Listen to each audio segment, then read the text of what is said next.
আমাকে ছেড়ে দিন, আমি কাউকে কিচ্ছু বলবো না। প্লিজ আমাকে যেতে দিন। এত তারা কিসের পিচ্ছি? কেবল তো দেখা হলো আমাদের। আপনি কে? কি চান আমার কাছে? আমি তো আপনার কোনো ক্ষতি করিনি। ক্ষতি যা করার তা তো করেই দিয়েছ। এখন আর যাওয়ার কোনো রাস্তা নেই। অন্ধকার গলির ভেতর বৃষ্টির শরীর ভয়ে থরথর করে কাঁপছে। তার বয়স সবে 17 ছুঁয়েছে।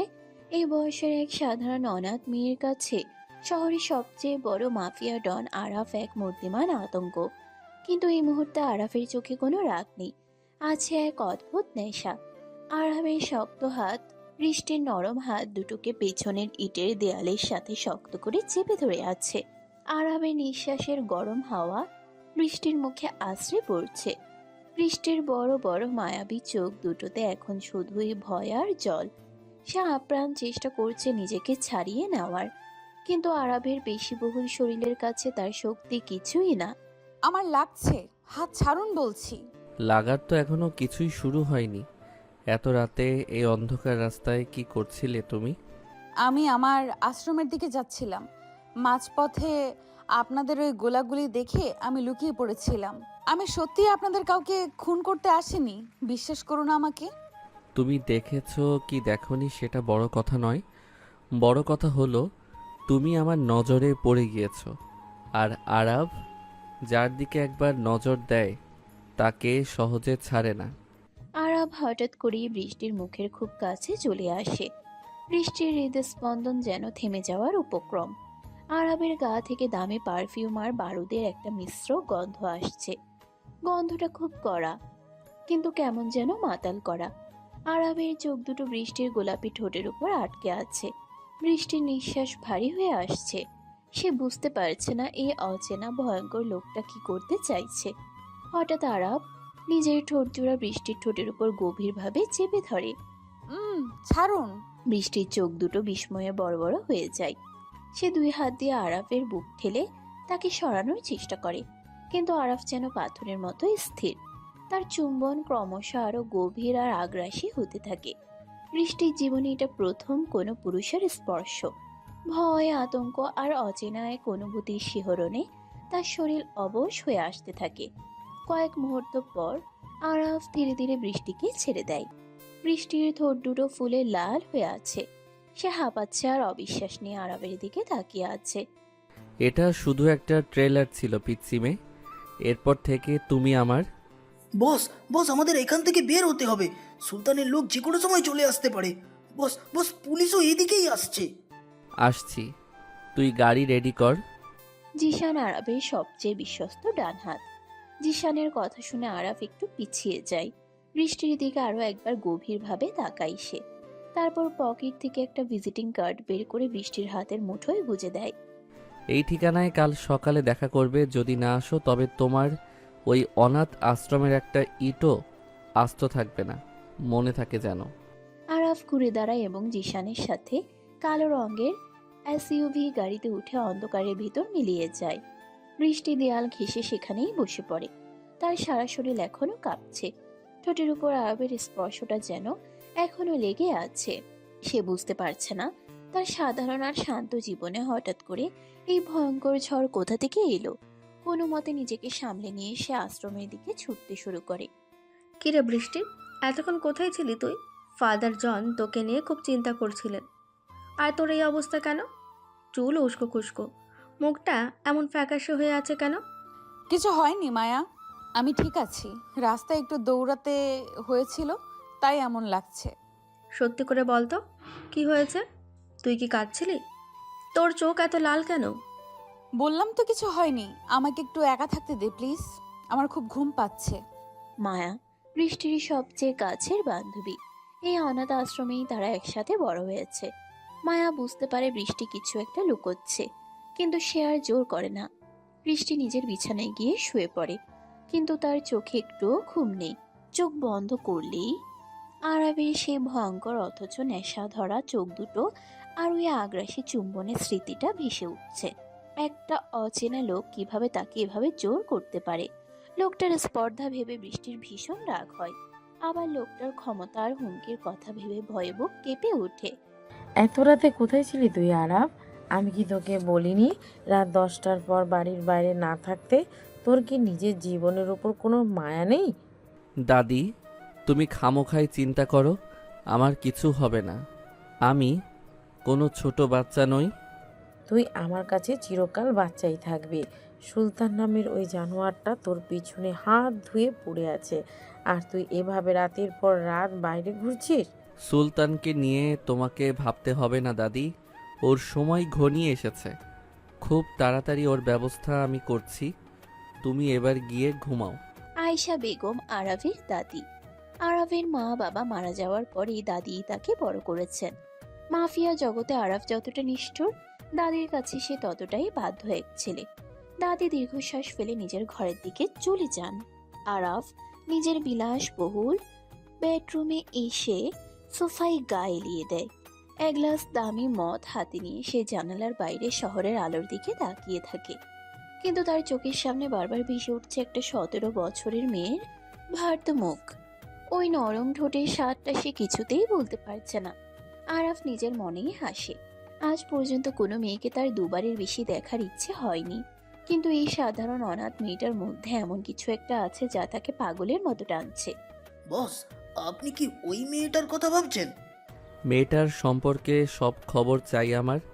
কাল সকালের মধ্যে ওর পুরো হিস্ট্রি আমার টেবিলে থাকা চাই জিশান। ও কোথায় থাকে, কি করে, ওর আশ্রমে কে কে আছে, সব কিছু। কিন্তু বস, আমরা তো সুলতানকে মারার প্ল্যান করছিলাম। এই মুহূর্তে একটা সামান্য মেয়ের পিছনে সময় নষ্ট করাটা কি ঠিক হবে? মেয়েটা তো এমনিতেই ভয়ে শেষ। আরাব যা করে ভেবে চিন্তেই করে। তুই শুধু আমার নির্দেশ পালন কর। আর হ্যাঁ, খেয়াল রাখবি সুলতানের কোনো লোক যেন এই মেয়ের আশেপাশেও ঘেঁষতে না পারে। মেয়েটা এখন থেকে আমার প্রোটেকশনে থাকবে। জিশান অবাক হয়ে আরাফের দিকে তাকায়। বসকে সে গত 10 বছর ধরে চেনে। কোনো মেয়ের জন্য বসের এত মাথা ব্যথা সে কোনোদিন দেখেনি। জিশান মাথা নেড়ে সম্মতি জানায় এবং ঘর থেকে বেরিয়ে যায়। পরদিন সকাল। অনাথ আশ্রমের সামনে ছোট একটা বাগান। বৃষ্টি সেখানে আশ্রমের বাচ্চাদের পড়াচ্ছিল, কিন্তু তার মন একটুও পড়াই নেই। আরাফের দেওয়া কার্ডটা সে ব্যাগের ভেতর লুকিয়ে রেখেছে। লোকটা তাকে দেখা করতে বলেছিল, না গেলে সে নাকি আশ্রম ধ্বংস করে দেবে। বৃষ্টির খুব ভয় করছে। ফাদার জনকে কথাটা বলবে কিনা সে বুঝতে পারছে না। হঠাৎ আশ্রমের গেটের সামনে একটা পুরনো জিপ গাড়ি এসে থামে। গাড়ি থেকে কয়েকজন গুন্ডা প্রকৃতির লোক নামে। তাদের মধ্যে রকি নামের লোকটা এগিয়ে আসে। এই মেয়ে, এইদিকে শোন। কাল রাতে তুই 3 নম্বর গলির রাস্তায় ছিলি না? সত্যি করে বল, আরাব নামের ওই শয়তানটা কাল রাতে কোথায় গেছে? তুই নিশ্চয়ই কিছু দেখেছিস। আমি আমি কিছু জানি না। আপনারা কারা? এখান থেকে চলে যান, না হলে আমি পুলিশকে জানাবো। পুলিশ ডাকবি? এত বড় সাহস তোর! চল আমাদের সাথে। সুলতান ভাই তোর সাথে একটু কথা বলবে। তুই আরাবের খবর না দেওয়া পর্যন্ত তোকে আমরা ছাড়বো না। রকি বৃষ্টির হাত ধরে জোর করে টানতে শুরু করে। আশ্রমের বাচ্চারা ভয়ে কাঁদতে শুরু করে। মায়া আর ফাদার জন ছুটে আসে, কিন্তু রকির সাঙ্গপাঙ্গরা তাদের আটকে দেয়। বৃষ্টি চিৎকার করে বাঁচার চেষ্টা করে। রকি তাকে প্রায় টেনে হিঁচড়ে জিপের দিকে নিয়ে যাচ্ছে। ঠিক তখনই আশ্রমের গেট দিয়ে তীব্র গতিতে একটা কালো এসইউভি গাড়ি ঢুকে পড়ে। সজোরে ব্রেক কষে গাড়িটা জিপটার ঠিক সামনে এসে থামে। গাড়ির দরজা খুলে বেরিয়ে আসে আরাফ। তার চোখে এখন আক্ষরিক অর্থেই আগুন জ্বলছে। ওর গায়ে হাত দেওয়ার সাহস তোকে কে দিল রে কুত্তার বাচ্চা? আরাব ভাই, আপনি এখানে? আরাফ কোনো কথা না বলে সোজা রকির দিকে এগিয়ে যায়। এক নিমিষে নিজের পকেট থেকে বন্দুক বের করে রকির হাঁটুর ঠিক নিচে গুলি চালিয়ে দেয়। রকি যন্ত্রণায় চিৎকার করে মাটিতে লুটিয়ে পড়ে। রকির সঙ্গীরা ভয় পেয়ে যে যার মতো পালাতে শুরু করে। রকি যন্ত্রণায় চিৎকার করে মাটিতে লুটিয়ে পড়ে। রকির সঙ্গীরা ভয় পেয়ে যে যার মতো পালাতে শুরু করে। আরাফ তাদের দিকে আর ফিরেও তাকায় না। সে ধীর পায়ে বৃষ্টির দিকে এগিয়ে আসে।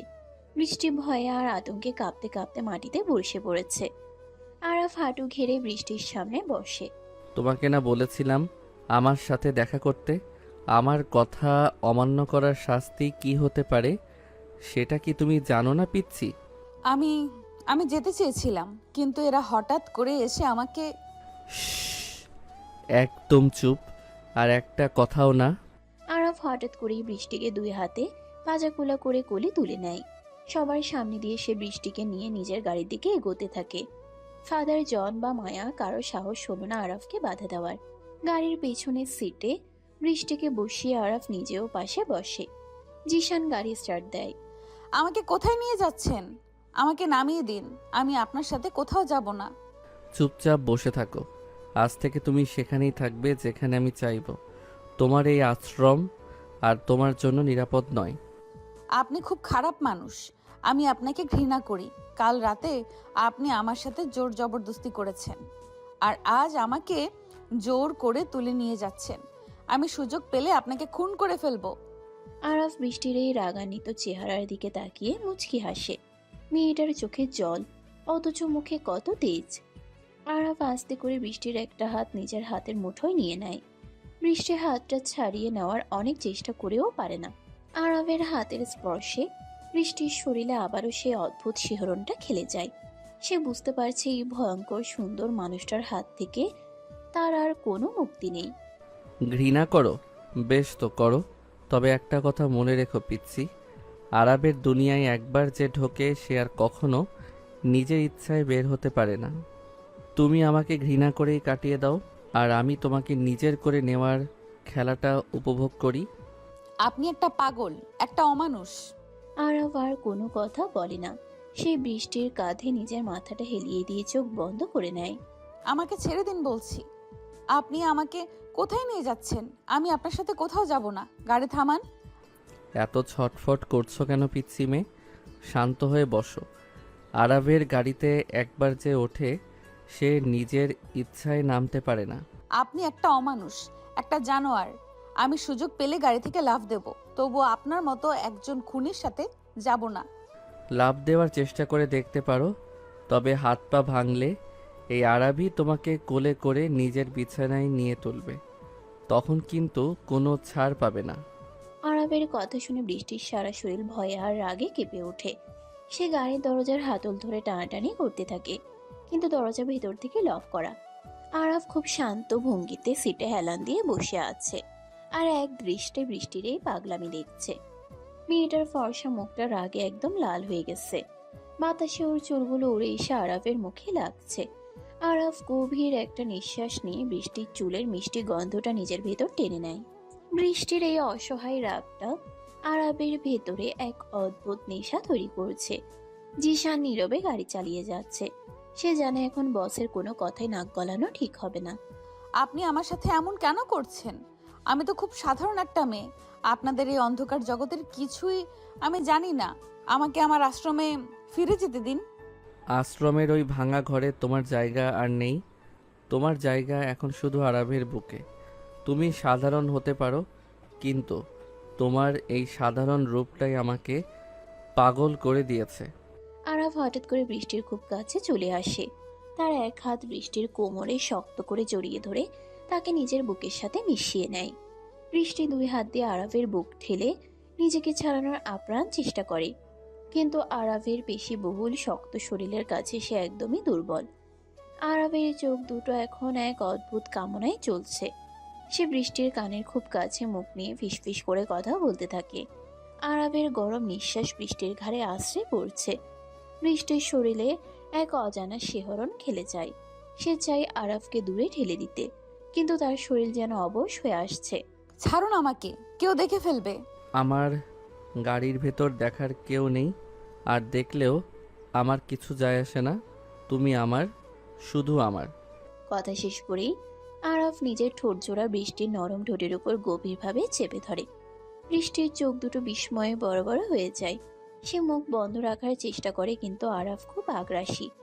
আরাফের এক হাত বৃষ্টির মাথার চুলে, আর অন্য হাত তার সরু কোমরে শক্ত হয়ে চেপে বসেছে। আরাফের চুম্বনে কোনো মায়া নেই, আছে শুধু এক অদ্ভুত অধিকার বোধ আর তীব্র উত্তেজনা। বৃষ্টির জীবনে এমন গভীর স্পর্শই প্রথম। তার মনে হচ্ছে সে শ্বাস নিতে পারছে না। আরাফের ঠোঁটের জাদুতে সে ধীরে ধীরে নিজের অজান্তে একটু একটু করে আত্মসমর্পণ করতে শুরু করে। বেশ কিছুক্ষণ পর আরাফ তাকে ছেড়ে দেয়। বৃষ্টির ঠোঁট দুটো ফুলে লাল হয়ে গেছে। সে আরাফের বুকে মাথা রেখে জোরে জোরে হাঁপাচ্ছে। আরাফের মুখে একটা তৃপ্তির হাসি ফুটে ওঠে। বস বস আমরা পৌঁছে গেছি। গাড়ির ভেতরে ঢোকা জিসান, আর বাইরের গার্ডদের বলে দে আজ থেকে এই বাড়ির নিরাপত্তা দ্বিগুণ হবে। একটা মাছিও যেন আমার অনুমতি ছাড়া ভেতরে ঢুকতে না পারে। গাড়িটা একটা বিশাল প্রাসাদের মতো বাড়ির সামনে এসে থামে। লোহার বিশাল গেট পার হয়ে গাড়িটা যখন বাগানের ভেতর দিয়ে এগোচ্ছিল, তখন বৃষ্টি অবাক হয়ে বাইরের দিকে তাকিয়ে থাকে। এত বড় আর বিলাসবহুল বাড়ি সে জীবনেও দেখেনি। চারিদিকে সারি সারি পাহারাদার হাতে বন্দুক নিয়ে দাঁড়িয়ে আছে। আরাফ নিজে গাড়ি থেকে নেমে বৃষ্টির দিকে দরজাটা খুলে দেয়। বৃষ্টি নামতে না চাইলে আরাফ এক ঝটকায় তাকে খুলে তুলে নেয়। বৃষ্টি আবার চিৎকার করতে শুরু করে। আমাকে নামান বলছি, আমি নিজের পায়ে হাঁটতে পারি। আপনি আমাকে এভাবে সবার সামনে কোলে তুলে নিয়ে যাচ্ছেন কেন? তুমি কথা না শুনলে আমি এমনই করব। চুপচাপ আমার বুকে মাথা রেখে পড়ে থাকো। বেশি নড়াচড়া করলে কিন্তু এখানেই আবার চুমু খাবো। আরাফের হুমকিতে বৃষ্টি একদম চুপ হয়ে যায়। সে ভয়ে আরাফের শার্টের কলার শক্ত করে চেপে ধরে রাখে। আরাফ তাকে কোলে নিয়ে প্রাসাদের বিশাল ড্রয়িং রুমে গিয়ে ঢোকে। ভেতরে সাজসজ্জা দেখে চোখ ধাঁধিয়ে যাওয়ার জোগাড়। তখনই সিঁড়ি দিয়ে নিচে নেমে আসেন আয়েশা বেগম। আরাফের কোলে একটা অপরিচিত মেয়েকে দেখে তিনি রীতিমতো অবাক হয়ে যান। এ কি আরাপ, এই মেয়েটাকে? আর ওকে তুই এভাবে কোলে করে নিয়ে এসেছিস কেন? দাদি, ও হচ্ছে বৃষ্টি। আজ থেকে ও এই বাড়িতেই থাকবে, আর তুমি ওর সব দেখাশোনা করবে। কিন্তু ও কে? ওর বাবা মা কোথায়? তুই ওকে কোথা থেকে ধরে এনেছিস? মেয়েটার চেহারা দেখে তো মনে হচ্ছে খুব ভয় পেয়েছে। ও একটা অনাথ মেয়ে দাদি, ওর কেউ নেই। সুলতানের লোকেরা ওর ক্ষতি করতে চাইছিল, তাই আমি ওখানে নিয়ে এসেছি। ওকে আমি আমার নিজের ঘরে রাখছি। না, আমি আপনার ঘরে থাকবো না। আমাকে অন্য ঘরে থাকতে দিন। আমি আপনাদের কাউকেই চিনি না। আরাফ বৃষ্টির কথায় কোনো কান দেয় না। সে সোজা সিঁড়ি ভেঙে দোতলায় নিজের ঘরের দিকে এগোতে থাকে। আয়েশা বেগম অবাক হয়ে জিসানের দিকে তাকান। জিসান মাথা নিচু করে শুধু এতটুকুই বোঝায় যে বসের এই সিদ্ধান্তে কারোর কিছু বলার নেই। আরাফ নিজের বিশাল বেডরুমে ঢুকে দরজাটা পা দিয়ে আটকে দেয়। তারপর বৃষ্টিকে নরম বিছানার উপর ছুঁড়ে ফেলে। বৃষ্টি ভয়ে বিছানার এক কোণায় গুটিসুটি মেরে বসে পড়ে। আরাফ নিজের শার্টের বোতাম খুলতে খুলতে বৃষ্টির দিকে এগোতে থাকে। আপনি কাছে আসবেন না। আপনি খুব খারাপ। আমি চিৎকার করে সবাইকে ডাকবো। এই বাড়ির কেউ আরাভের কথার বাইরে এক পাও ফেলে না। তুমি চিৎকার করে গলা ফাটিয়ে ফেললেও কেউ তোমাকে বাঁচাতে আসবে না পিচ্চি। আরাফ বিছানায় উঠে বৃষ্টির খুব কাছে চলে আসে। তার খালি গায়ের পেশিগুলো স্পষ্ট বোঝা যাচ্ছে। বুকের বাঁ পাশে একটা গুলির পুরনো দাগ। বৃষ্টি ভয়ে চোখ বন্ধ করে নেয়। আরাফ এক হাতে বৃষ্টির দুই হাত মাথার উপর চেপে ধরে, আর অন্য হাত দিয়ে বৃষ্টির গালের উপর পড়ে থাকা চোরগুলো সরিয়ে দেয়। বৃষ্টির সারা শরীর ভয়ে আর উত্তেজনায় কাঁপছে। আরাফের আঙ্গুলগুলো খুব আলতো করে বৃষ্টির গাল, গলা আর কাঁধ ছুঁয়ে যাচ্ছে। এই স্পর্শগুলো আগের মতো রুক্ষ নয়, বরং খুব নরম আর নেশা ধরানো। তুমি এত সুন্দর কেন বৃষ্টি? তোমার এই পবিত্র চেহারাটা আমাকে পাগল করে দিচ্ছে। আমি চাইলেও নিজেকে আটকাতে পারছি না। প্লিজ আমাকে ছেড়ে দিন। আমি খুব ছোট। আমি এসবের কিছুই জানি না। আরাফ এবার বৃষ্টির গলার কাছে মুখ নিয়ে যায়। সেখানে নিজের ঠোঁট ছুঁয়ে গভীর একটা চুমু খায়। বৃষ্টির মুখ দিয়ে একটা অস্ফুট শব্দ বেরিয়ে আসে। আরাফ পাগলের মতো বৃষ্টির ঘাড়ে, গলায় আর কাঁধে চুমু খেতে শুরু করে।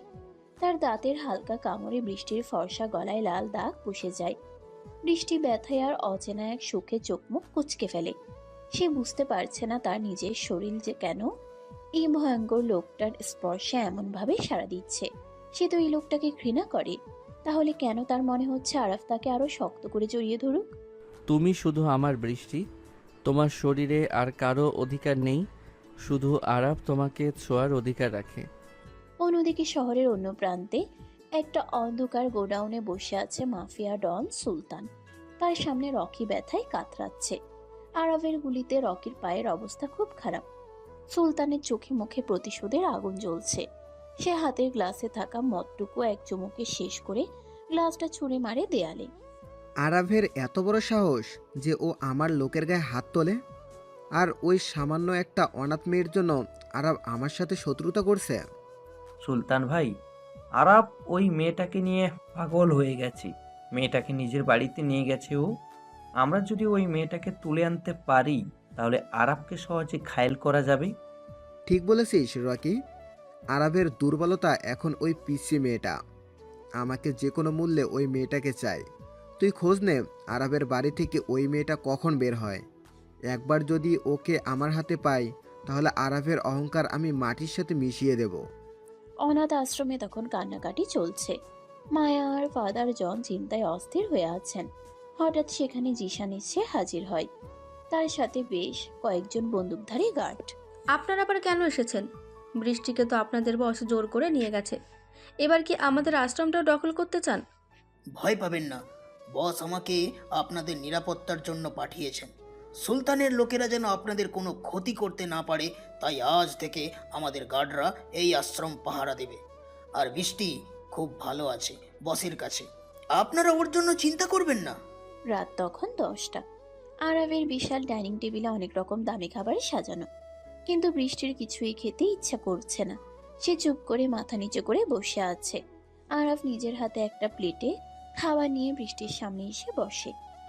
মুখ গোমরা করে বসে আছো কেন? হা করো, খেয়ে নাও। সারাদিন তো কিছুই খাওনি। আমার খিদে নেই, আমি খাবো না। তুমি কি চাও আমি তোমাকে জোর করে খাওয়াই? আমার জোর করাটা কিন্তু তোমার খুব একটা পছন্দ হবে না পিচ্ছি। বৃষ্টির চোখের সামনে আবার গাড়ির ভিতরে সেই ভয়ঙ্কর চুমুর দৃশ্যটা ভেসে ওঠে। সে আর কোনো কথা না বলে চুপচাপ আরবের হাত থেকে খাবার খেতে শুরু করে। আরবের চোখে একটা সন্তুষ্টির ছায়া খেলা করে। মেয়েটা আস্তে আস্তে তার বসে আসছে। খাওয়া শেষে আরাফ আবার বৃষ্টিকে নিজের ঘরে নিয়ে যায়। রাতের বেলা এই বিশাল ঘরে শুধু তারা দুজন। আরাফ সোফায় বসে ল্যাপটপে কিছু একটা দেখছে, আর বৃষ্টি বিছানায় শুয়ে আছে, কিন্তু তার চোখে ঘুম নেই। সে শুধু ভাবছে কিভাবে এই খাঁচা থেকে পালানো যায়। ঘুমানোর চেষ্টা করো বৃষ্টি। কাল সকালে তোমাকে নিয়ে আমি একটা জায়গায় যাব। কোথায় যাব আমরা? সময় হলেই জানতে পারবে। এখন চুপচাপ চোখ বন্ধ করো। আর হ্যাঁ, পালানোর কথা স্বপ্নেও ভাববে না। আরাফ ল্যাপটপ বন্ধ করে বিছানায় এসে বৃষ্টির পাশে শোয়। সে এক হাত দিয়ে বৃষ্টিকে নিজের বুকের সাথে টেনে নেয়। বৃষ্টি বাধা দেওয়ার আগে আরাফ তার দুই পা দিয়ে বৃষ্টির পা দুটোকে পেঁচিয়ে ধরে তাকে পুরোপুরি নিজের আয়ত্তে নিয়ে আসে। আপনি একটু দূরে শুতে পারেন না? আমাকে এভাবে জড়িয়ে ধরার কি দরকার? আমার জিনিস আমি জড়িয়ে ধরে ঘুমাবো, এতে কার কি সমস্যা? আমি কোনো জিনিস নই, আমি একজন রক্ত মাংসে মানুষ, আর আমি আপনার নই।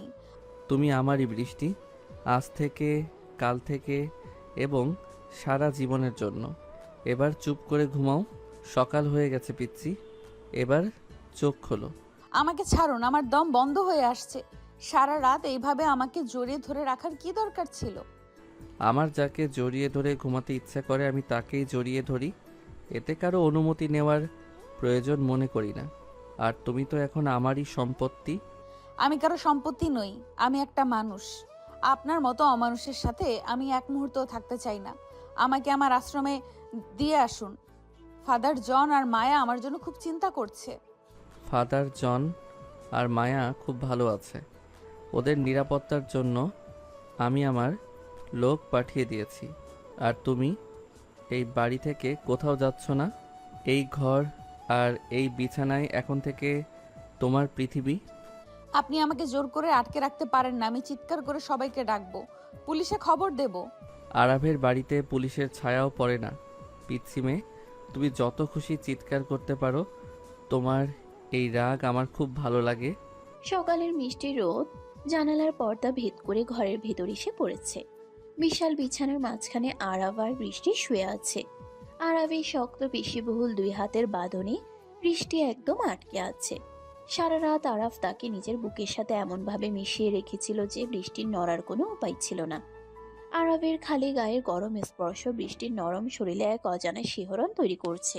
সে আরাফকে ঘৃণা করে, আবার এই ভয়ঙ্কর লোকটার স্পর্শে তার শরীর কেমন যেন অবশ হয়ে আসে। আরাফ খুব শান্ত চোখে বৃষ্টির রাগে লাল হয়ে থাকা মুখের দিকে তাকিয়ে আছে। মেয়েটার চুলগুলো এলোমেলো হয়ে মুখের উপর পড়ে আছে।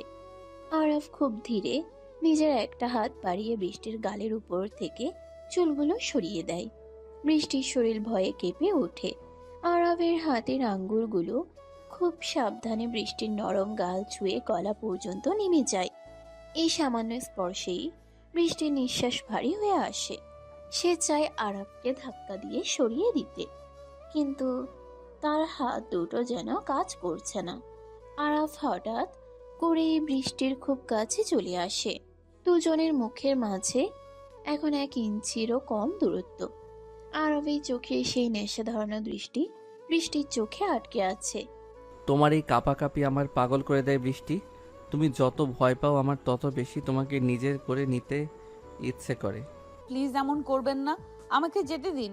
বৃষ্টির কথা শেষ হওয়ার আগেই আরাফ নিজের ঠোঁট জোড়া বৃষ্টির ঠোঁটের উপর গভীরভাবে চেপে ধরে।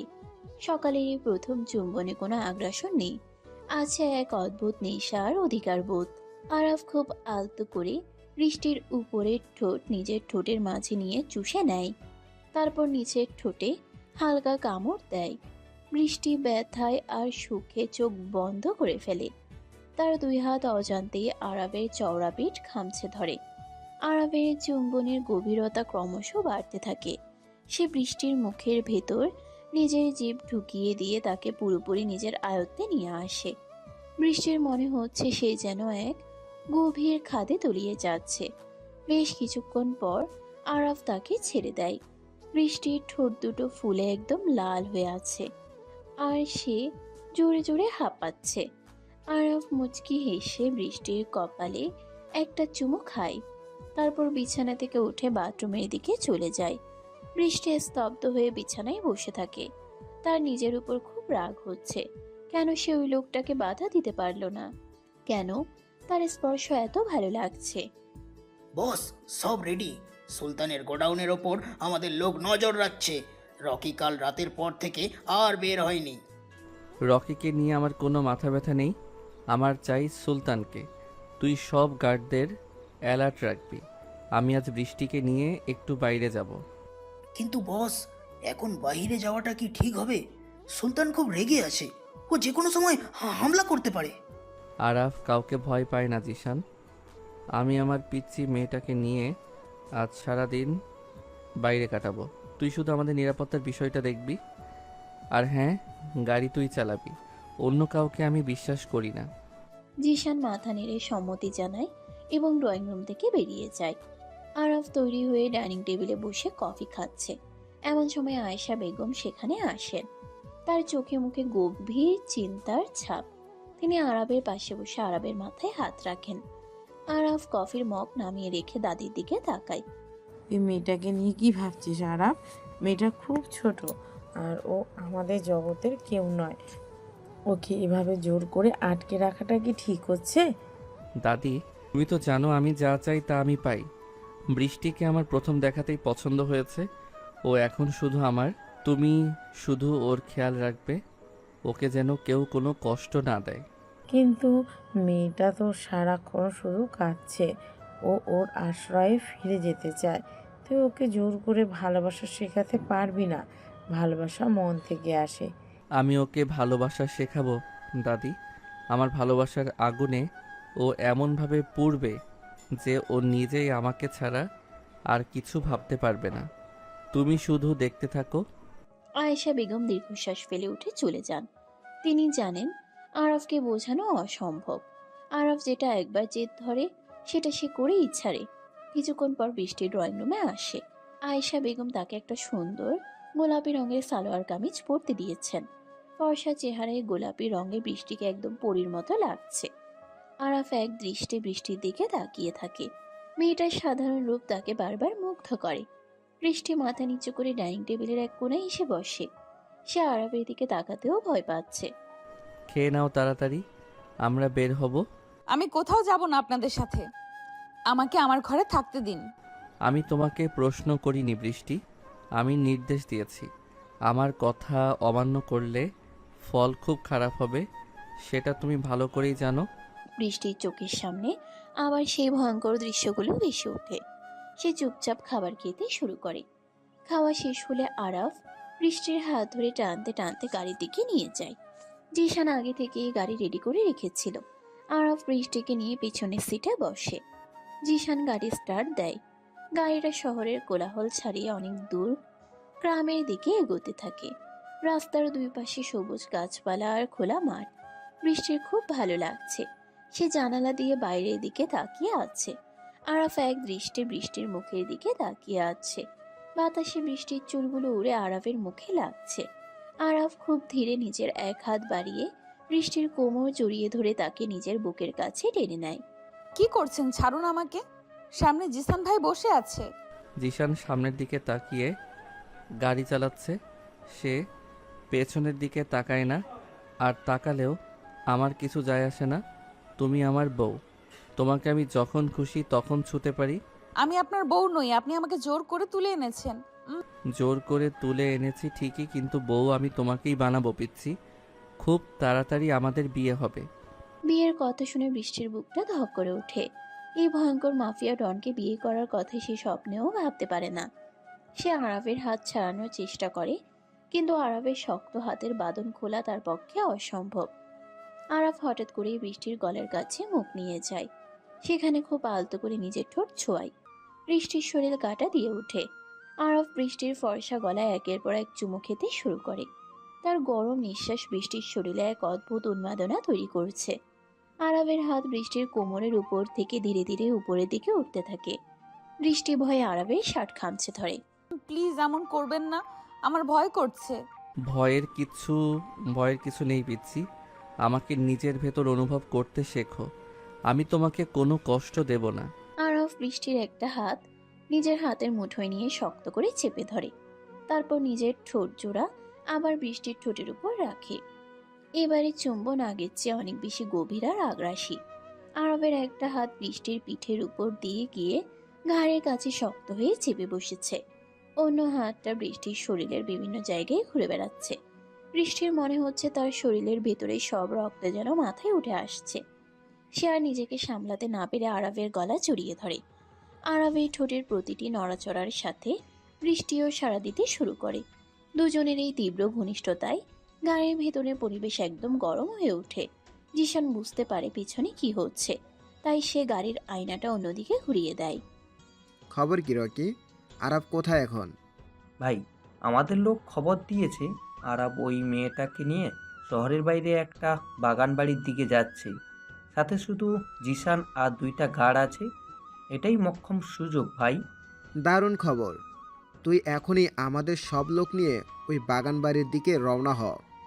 আরাবকে আজ আমি শেষ করে দেব, আর ওই মেয়েটাকে তুলে আনবি। আরাবের চোখের সামনে আমি ওই মেয়েটাকে শেষ করব। সুলতানের চোখে মুখে এক ভয়ঙ্কর নিষ্ঠুর হাসি ফুটে ওঠে।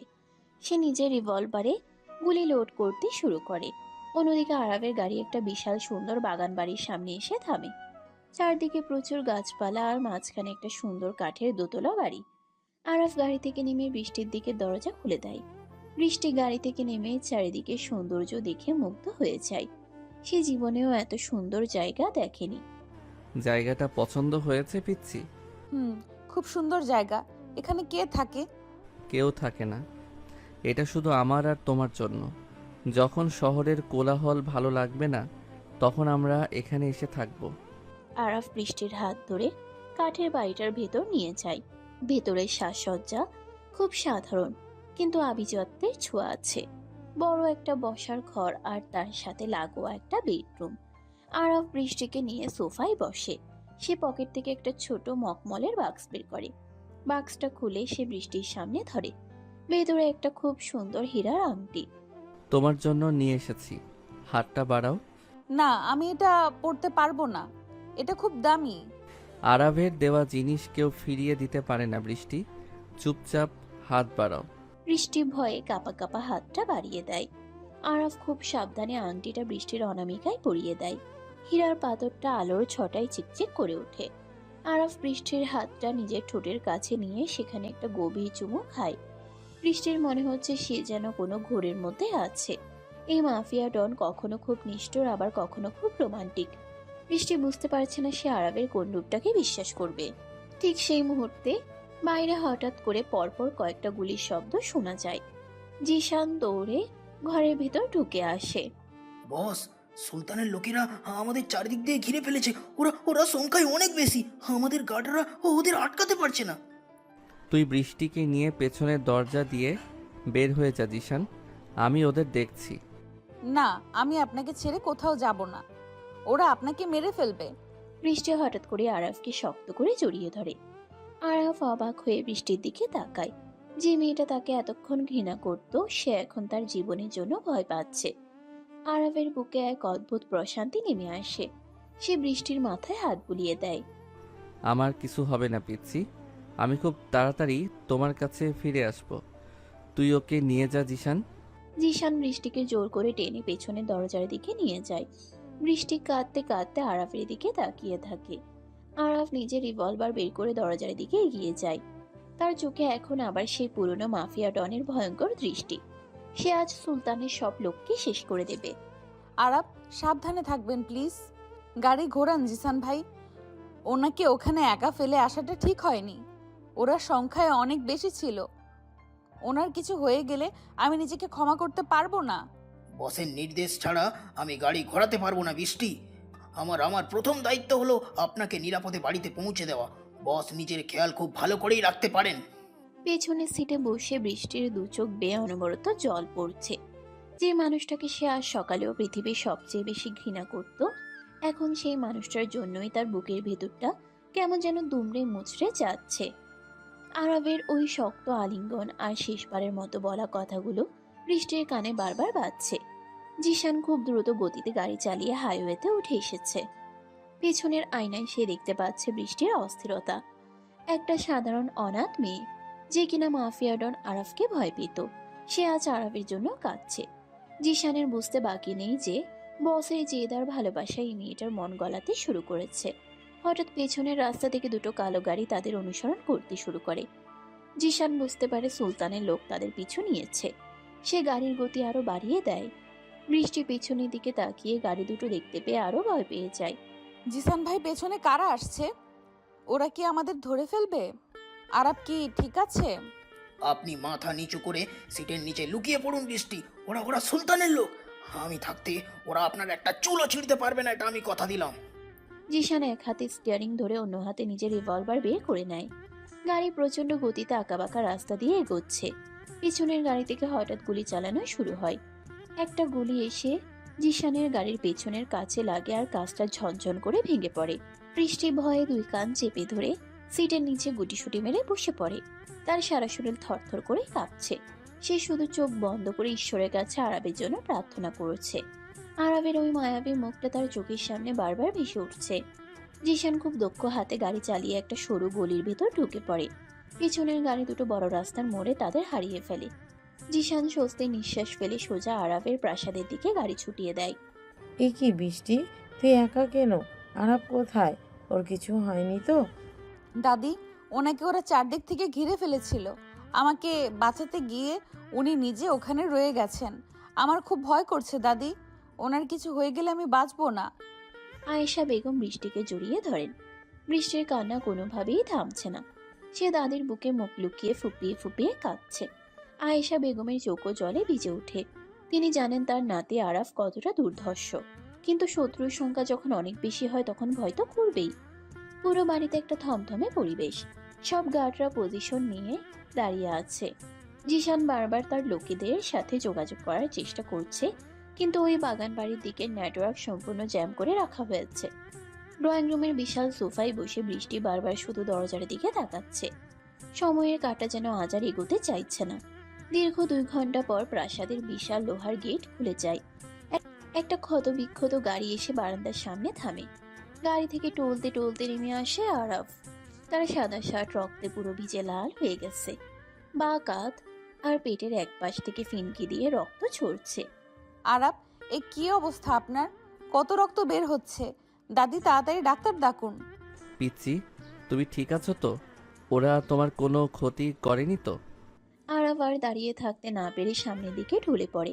বৃষ্টি দৌড়ে গিয়ে তাকে নিজের 2 হাতে জড়িয়ে ধরে। আরাফের ভারী শরীরটার ভার বৃষ্টি সামলাতে পারে না। দুজনের একসাথেই মেঝেতে বসে পড়ে। আরাফের মাথাটা বৃষ্টির কোলের উপর রাখে। আরাফের হাত পা ক্রমশ ঠান্ডা হয়ে আসছে।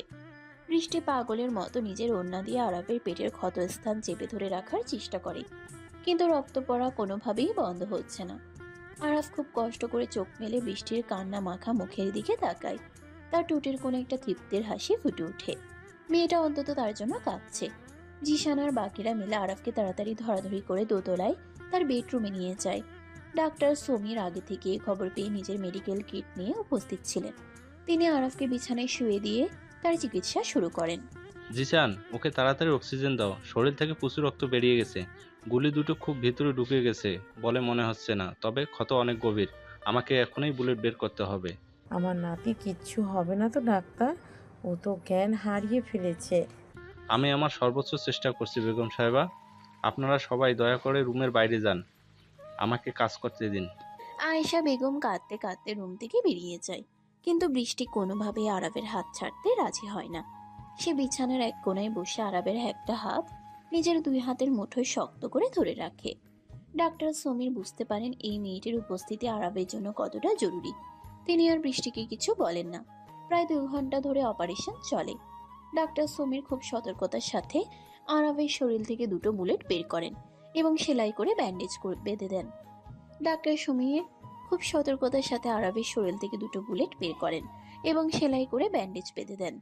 আরাব তখনও গভীর ঘুমে আচ্ছন্ন। তার ফ্যাকাশে মুখটা দেখে বৃষ্টির বুকের ভেতরটা আবার ঢুকরে কেঁদে ওঠে। এই মানুষটা তাকে জোর করে তুলে এনেছিল ঠিকই, কিন্তু আজ নিজের জীবনের ঝুঁকি নিয়ে তাকে বাঁচিয়েছে। ভালোবাসার অঙ্কটা খুব অদ্ভুত। কখন যে কার জন্য মনের ভিতরে জায়গা তৈরি হয়ে যায় তা কেউ বলতে পারে না। ডাক্তার সমীর প্রয়োজনীয় ওষুধ বুঝিয়ে দিয়ে চলে যান। রাত তখন গভীর। জিশান আর দাদিও নিজ নিজ ঘরে ঘুমোতে গেছেন। বিশাল বেডরুমে এখন শুধু আরাব আর বৃষ্টি। এত জেদ কেন আপনার? আমাকে বাঁচাতে গিয়ে নিজের এই অবস্থা করার কি দরকার ছিল? আপনি একটা আস্ত পাগল। জল, একটু জল দাও। আরাবের গলার স্বর খুব দুর্বল শোনাচ্ছে। বৃষ্টি তাড়াতাড়ি গ্লাসে করে জল নিয়ে আরাবের মুখের কাছে ধরে। আরাব খুব কষ্ট করে কয়েক ঢোক জল খায়, তারপর চোখ মেলে বৃষ্টির দিকে তাকায়। বৃষ্টির চোখে এখনো জল টলটল করছে। আরাব নিজের ডান হাতটা খুব কষ্ট করে উপরে তুলে বৃষ্টির চোখের জল মুছে দেয়। আরাবের হাতের এই দুর্বল অথচ মায়াময়ী স্পর্শে বৃষ্টির সারা শরীর আবার কেঁপে ওঠে। সে আর নিজেকে আটকে রাখতে না পেরে আরাবের বুকের উপর মাথা রেখে কাঁদতে শুরু করে। আরাব খুব আলতো করে বৃষ্টির পিঠে হাত বুলিয়ে দেয়। আমি তো মরিনি পিচ্ছি, এত কাঁদছো কেন? আরাফকে মারা অত সহজ নয়। ওই সুলতানের 10টা লোককে আজ আমি নিজের হাতে শেষ করে এসেছি। চুপ করুন আপনি, একদম কথা বলবেন না। আপনার সেলাইয়ের জায়গায় চাপ লাগলে আবার রক্ত বের হবে। আপনি এখন শুধু বিশ্রাম নেবেন। বৃষ্টি খুব সাবধানে আরাবের বুক থেকে মাথা তুলে বসে। সে নিজের হাত দিয়ে আরাবের কপালের ঘাম মুছিয়ে দেয়। আরাব এক দৃষ্টে বৃষ্টির চোখের দিকে তাকিয়ে আছে। এই চোখের গভীরে সে এখন আর কোনো ঘৃণা দেখতে পাচ্ছে না, বরং সেখানে এক গভীর উদ্বেগ আর মায়া জমে আছে। আরাবের মনে হচ্ছে গুলি খাওয়ার যন্ত্রণাটা যেন সার্থক হলো। সে ধীরে ধীরে বৃষ্টির একটা হাত নিজের হাতের মুঠোয় নিয়ে তার আঙ্গুলে পরানো হীরার আংটিটার উপর একটা চুমু খায়। এই আংটিটা তোমার হাতে খুব সুন্দর মানিয়েছে বৃষ্টি। আজ থেকে এই আংটি প্রমাণ করবে যে তুমি শুধুই আরাবের। কেউ তোমার দিকে চোখ তুলে তাকালে আমি তার চোখ উপড়ে নেব। আপনি ঘুমাবেন কিনা বলুন? বেশি বকলে আমি কিন্তু এই ঘর ছেড়ে চলে যাব। তখন কে আপনাদের দেখাশোনা করবে? বৃষ্টির ধমক শুনে আরাফ মুচকি হাসে। মেয়েটার রাগও কত মিষ্টি। আরাফ বাদ্য ছেলের মতো চোখ বন্ধ করে নেয়। বৃষ্টি সারা রাত আরাফের পাশে বসে জেগে থাকে। সে বারবার আরাফের কপালে হাত দিয়ে জ্বর দেখছে আর ভেজা তোয়ালি দিয়ে তার মুখ মুছিয়ে দিচ্ছে। ভোরের দিকে বৃষ্টি নিজেরই চোখ লেগে আসে। সে আরাফের হাতের উপর মাথা রেখেই ঘুমিয়ে পড়ে। সকালের আলো যখন ঘরের ভেতর আসে তখন আরাফের ঘুম ভাঙে। সে দেখে বৃষ্টি তার হাতের উপর মাথা রেখে অঘরে ঘুমাচ্ছে। মেয়েটা নিষ্পাপ মুখটার দিকে তাকিয়ে আরাফের বুকের ভেতর এক অজানা সুখে ঢেউ খেলে যায়। সে খুব সন্তর্পণে নিজের বাঁ হাতটা দিয়ে বৃষ্টির চুলে বিলি কেটে দেয়। তুমি শুধু আমার হয়ে থেকো পিচ্ছি, আমি তোমাকে দুনিয়ার সব সুখ এনে দেব। কেউ তোমাকে আমার কাছ থেকে দূরে সরাতে পারবে না। আপনি উঠে পড়েছেন? শরীরে কেমন লাগছে এখন? ব্যথা কি কমেছে? বৃষ্টির ঘুম ভেঙে যায়। সে তাড়াতাড়ি করে সোজা হয়ে বসে। আরাফকে জেগে থাকতে দেখে তার মুখে একটা স্বস্তির হাসি ফুটে ওঠে। আরাফ বৃষ্টির এই হাসিতে যেন পাগল হয়ে যায়। সে এক ঝটকায় বৃষ্টিকে টেনে নিজের বুকের উপর ফেলে দেয়। বৃষ্টি চমকে উঠে আরাফকে জড়িয়ে ধরে। আরাফের আহত শরীরে যাতে ব্যথা না লাগে সেদিকে বৃষ্টির খুব খেয়াল। কিন্তু আরাফ যেন এসবের কোনো তোয়াক্কাই করছে না। সে বৃষ্টির কানের খুব কাছে মুখ নিয়ে ফিসফিস করে কথা বলতে থাকে। আরবের গরম নিঃশ্বাস বৃষ্টির ঘাড়ে সুড়সুড়ি দিচ্ছে। তুমি কাছে থাকলে আমার সব ব্যথা নিমিষেই গায়েব হয়ে যায় পিচ্ছি। আজ সকালে তোমাকে খুব সুন্দর লাগছে। আমার ইচ্ছে করছে তোমাকে একদম নিজের ভেতর লুকিয়ে ফেলি। ছাড়ুন আমাকে, কেউ দেখে ফেলবে।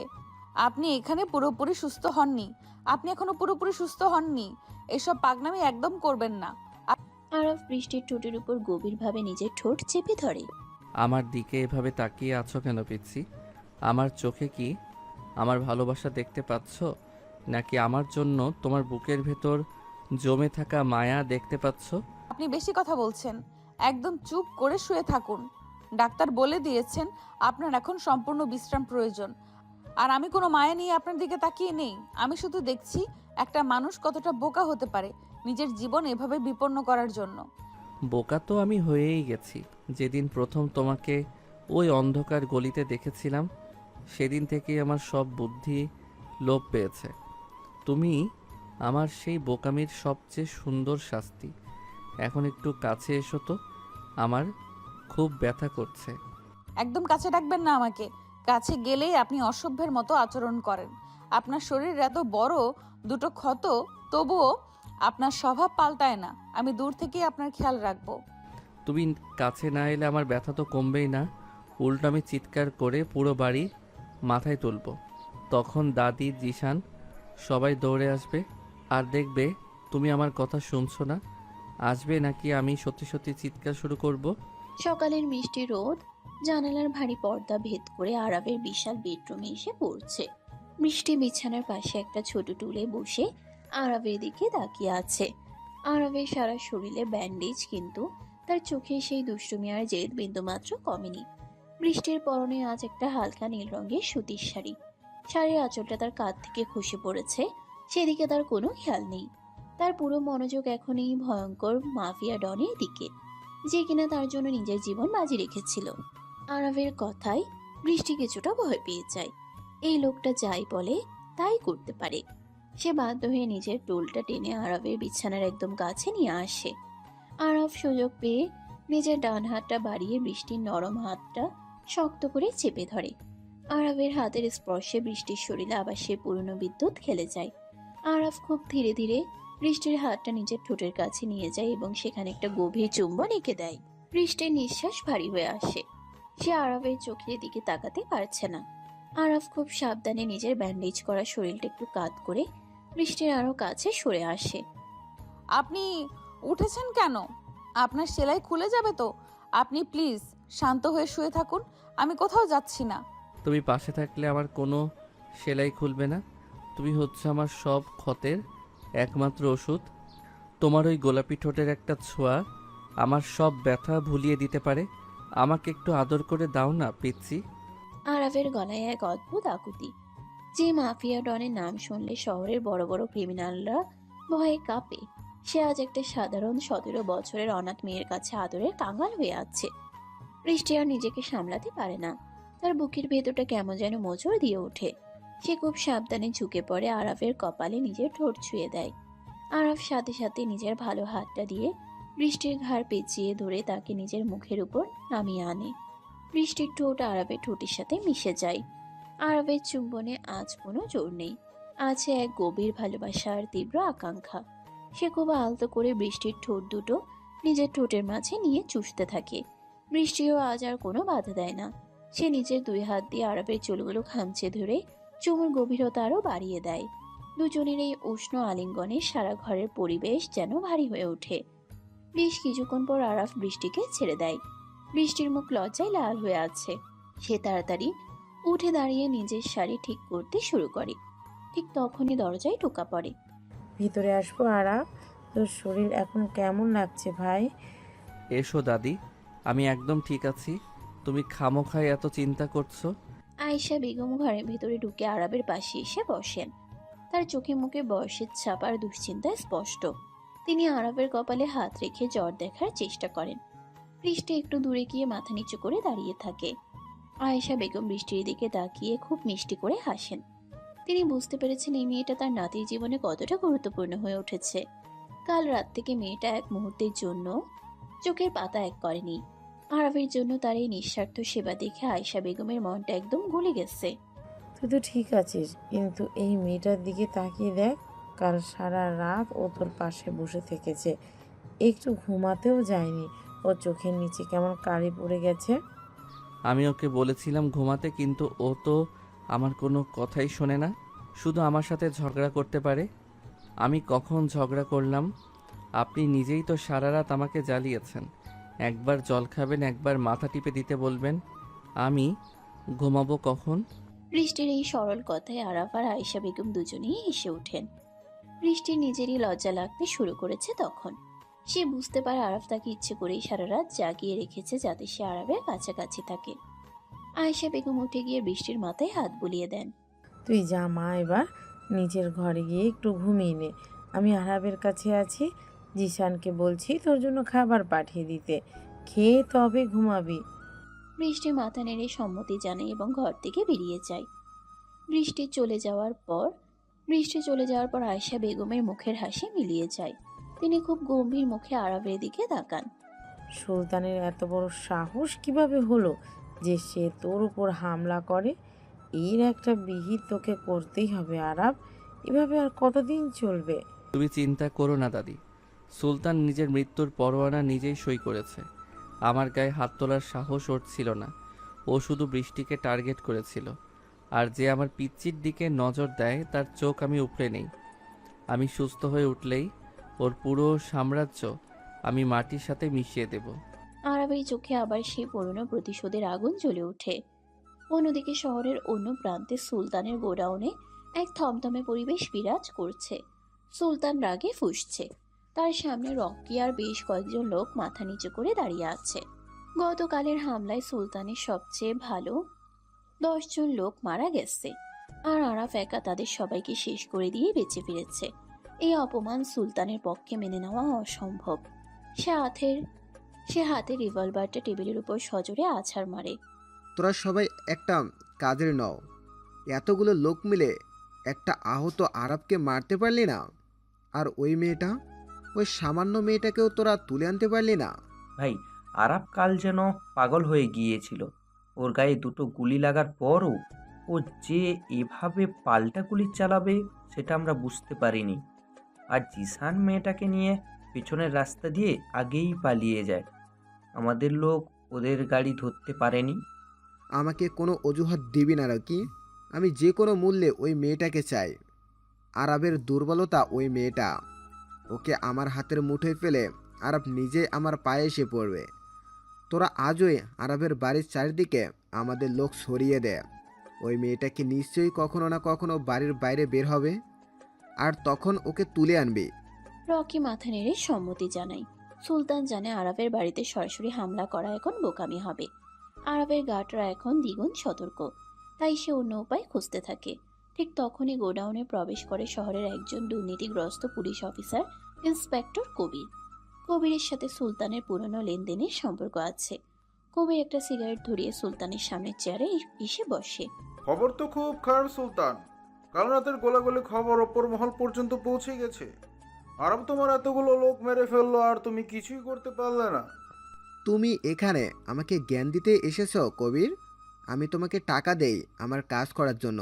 তুমি পুলিশের পোশাক পরে আরবের কিছু করতে পারবে? আরবের গায়ে সরাসরি হাত দেওয়া সম্ভব নয়। ওর রাজনৈতিক ক্ষমতা অনেক বেশি। তবে আমি শুনেছি আরব একটি অনাথ মেয়েকে জোর করে নিজের বাড়িতে আটকে রেখেছে। আমি যদি পুলিশের ফোর্স নিয়ে আরবের বাড়িতে যাই এবং ওই মেয়েটাকে উদ্ধার করার নাম করে বের করে আনি, তাহলে তো কাজ হয়ে যায়। দারুণ বুদ্ধি কবির। তুমি মেয়েটাকে বের করে আনবে, আর মাঝ রাস্তা থেকে আমার লোক ওই মেয়েটাকে ছিনিয়ে নেবে। কেউ বুঝতেও পারবে না যে এর পেছনে আমি আছি। এই কাজের জন্য তুমি তোমার পাওনা পেয়ে যাবে। কবির একটা সিগারেট ধরিয়ে সুলতানের সামনের চেয়ারে এসে বসে। সুলতান আর কবির মিলে এক ভয়ঙ্কর ষড়যন্ত্রের জাল বুনতে শুরু করে। এদিকে অনাথ আশ্রমে মায়া আর ফাদার জন ভীষণ চিন্তায় আছেন। কাল রাতে জিসানের লোক এসে তাদের পাহারার ব্যবস্থা করেছে, কিন্তু বৃষ্টির কোনো খবর তারা পাননি। মায়া আর স্থির থাকতে না পেরে জিসানের কাছে যাওয়ার সিদ্ধান্ত নেয়। সে সোজা জিসানের কাছে গিয়ে হাজির হয়। জিশান তখন আরবের বাড়ির সিকিউরিটি চেক করছিল। মায়াকে দেখে সে একটু অবাক হয়। জিশান ভাই, আমাকে একবার বৃষ্টির সাথে দেখা করতে দিন প্লিজ। কাল রাতে আপনাদের বস আহত হয়ে ফিরেছেন শুনেছি। বৃষ্টি কেমন আছে? ওর তো কোনো ক্ষতি হয়নি? বৃষ্টি একদম ঠিক আছে মায়া, তবে বসের অবস্থা খুব একটা ভালো নয়, তাই এই মুহূর্তে বাইরের কাউকে ভেতরে নিয়ে যাওয়াটা একটু কঠিন। আমি তো বাইরের কেউ নই, আমি বৃষ্টির বোন। আমি ওকে শুধু এক নজর দেখে চলে আসব। আমি কাউকে কিচ্ছু বলবো না। ফাদার জন খুব চিন্তায় আছেন। মায়ার কান্নাকাটি দেখে জিশানের মন গলে যায়। সে জানে বৃষ্টিও মায়াকে দেখার জন্য অস্থির হয়ে আছে। জিশান চারদিকটা একবার ভালো করে দেখে নিয়ে মায়াকে গাড়িতে তুলে সোজা আরবের প্রাসাদে নিয়ে আসে। প্রাসাদের বিশালতা দেখে মায়া অবাক হয়ে যায়। জিশান মায়াকে নিয়ে সোজা বৃষ্টির ঘরের দিকে যায়। বৃষ্টি তখন ঘুমোচ্ছিল। মায়া আস্তে করে বৃষ্টির পাশে গিয়ে বসে এবং তাকে ডাকে। বৃষ্টি চোখ মেলে মায়াকে দেখে আনন্দে লাফিয়ে ওঠে। মায়া, তুই এখানে? তুই কিভাবে এলি? ফাদার জন কেমন আছেন? আমি জিশান ভাইয়ের সাথে এসেছি। আমরা সবাই খুব ভালো আছি। কিন্তু তুই কেমন আছিস? তোকে তো একদম অন্যরকম লাগছে। আর তোর হাতে এটা কিসের আংটি? মায়ার নজর বৃষ্টির হাতের ওই জলজলে হীরার আংটির দিকে পড়ে। বৃষ্টির মুখ লজ্জায় লাল হয়ে যায়। সে তাড়াতাড়ি নিজের হাতটা ওনার নিচে লুকিয়ে ফেলে। মায়া বৃষ্টির চোখ দেখে বুঝতে পারে এই কয়েকদিনে অনেক কিছু বদলে গেছে। যে বৃষ্টি এই মাফিয়া জগৎকে ভয় পেত, সে এখন এই জগতেরই একজন হয়ে উঠেছে। মায়া বৃষ্টির হাত দুটো ধরে নিজের দিকে ফেরায়। সত্যি করে বল তো বৃষ্টি, তুই কি ওই লোকটাকে ভালোবাসতে শুরু করেছিস? তুই কি জানিস এর পরিণাম কি হতে পারে? তুই একটা সাধারণ মেয়ে আর ও একজন ক্রিমিনাল। আমি জানি না মায়া, আমি সত্যিই কিছু জানি না।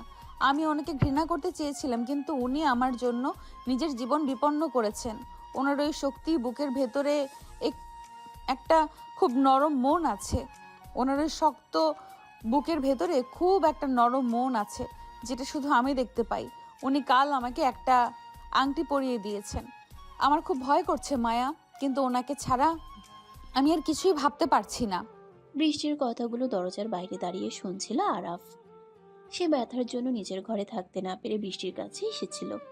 বৃষ্টির মুখে নিজের জন্য এমন ভালোবাসার কথা শুনে আরাফের বুকের ভিতরে এক তীব্র আনন্দের স্রোত বয়ে যায়। সে আর ভেতরে ঢোকে না। মায়া আর বৃষ্টি অনেকক্ষণ গল্প করে। মায়া বৃষ্টিকে জড়িয়ে ধরে বিদায় নেয়। মায়া চলে যাওয়ার পর বৃষ্টি আবার একা হয়ে যায়। সে ফ্রেশ হয়ে আরাফের ঘরে যায়। আরাফ তখন বিছানায় শুয়ে চোখ বন্ধ করে আছে। তার কপালে বিন্দু বিন্দু ঘাম জমেছে। বৃষ্টি তাড়াতাড়ি আরাফের কাছে যায়। সে আরাফের কপালে হাত দিয়ে চমকে ওঠে। আরাফের গা জ্বরে পড়ে যাচ্ছে। আরাপ, আপনার তো খুব জ্বর এসেছে। আপনি আমাকে ডাকেননি কেন? আমি জলপট্টি এনে দিচ্ছি। বৃষ্টি দৌড়ে গিয়ে একটা পাত্রে ঠান্ডা জল আর তোয়ালে নিয়ে আসে। সে আরাফের পাশে বসে খুব যত্ন করে তার কপালে জলপট্টি দিতে শুরু করে। জ্বরের ঘরে আরাফ প্রলাপ বকতে শুরু করে। তার পুরনো জীবনের অন্ধকার স্মৃতিগুলো তাকে তাড়া করে বেড়াচ্ছে। আমাকে ছেড়ে যাস না মা, ওরা আমাকে মেরে ফেলবে। আমি আর রক্ত দেখতে চাই না, আমি আলো চাই। আরবের কথা শুনে বৃষ্টির বুকটা কেঁপে ওঠে। এই দুর্ধর্ষ লোকটার অতীতে লুকিয়ে থাকা কষ্টগুলো যেন বৃষ্টির সামনে স্পষ্ট হয়ে উঠছে। সে আরবের একটা হাত নিজের বুকের কাছে চেপে ধরে। আরব ঘোরের মধ্যেই বৃষ্টির হাতটা শক্ত করে চেপে ধরে। বৃষ্টির পেটের কাছে মুখ গুজে দেয় সে। তুমি আমাকে ছেড়ে যাবে না তো বৃষ্টি? তুমি চলে গেলে আমি আবার অন্ধকারে হারিয়ে যাব। তোমার এই পবিত্রতা আমাকে বাঁচিয়ে রেখেছে। আমি কোথাও যাব না আরাপ, আমি আপনার কাছেই থাকবো। আপনি শান্ত হন। আরব হঠাৎ করেই চোখ মেলে বৃষ্টির দিকে তাকায়। জ্বরের কারণে তার চোখ দুটো লাল হয়ে আছে।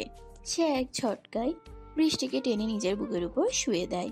বৃষ্টি আরবের আহত শরীরের কথা ভেবে বাধা দেওয়ার চেষ্টা করে, কিন্তু আরবের শক্তির কাছে সে হার মানে। আরব পাগলের মতো বৃষ্টির সারা মুখে, গলায় আর ঘাড়ে চুমু খেতে শুরু করে। তার এক হাত বৃষ্টির শাড়ির আঁচল সরিয়ে দিয়ে খালি কোমরের উপর শক্ত হয়ে চেপে বসেছে। আরবের গরম হাতের স্পর্শে বৃষ্টির শরীর ধনুকের মতো বেঁকে যায়। সে আরবের চওড়া পিঠে নিজের নখ গেঁথে দেয়। আরবের ঠোঁট বৃষ্টির গলার কাছে একটা লাল দাগ তৈরি করে দেয়। দুজনে নিঃশ্বাসের গতি ক্রমশ বাড়ছে। ঘরের ভেতরের পরিবেশ এক চরম উত্তেজনায় পরিপূর্ণ। আরব কোনো বাধাই মানতে চাইছে না। সে বৃষ্টির শাড়ির ভেতরে হাত ঢুকিয়ে তার পিঠে স্পর্শ করে। বৃষ্টির মুখ দিয়ে একটা অস্ফুট শব্দ বেরিয়ে আসে। আমি তোমাকে আজ পুরোটা নিজের করে নিতে চাই বৃষ্টি। আমি আর অপেক্ষা করতে পারছি না।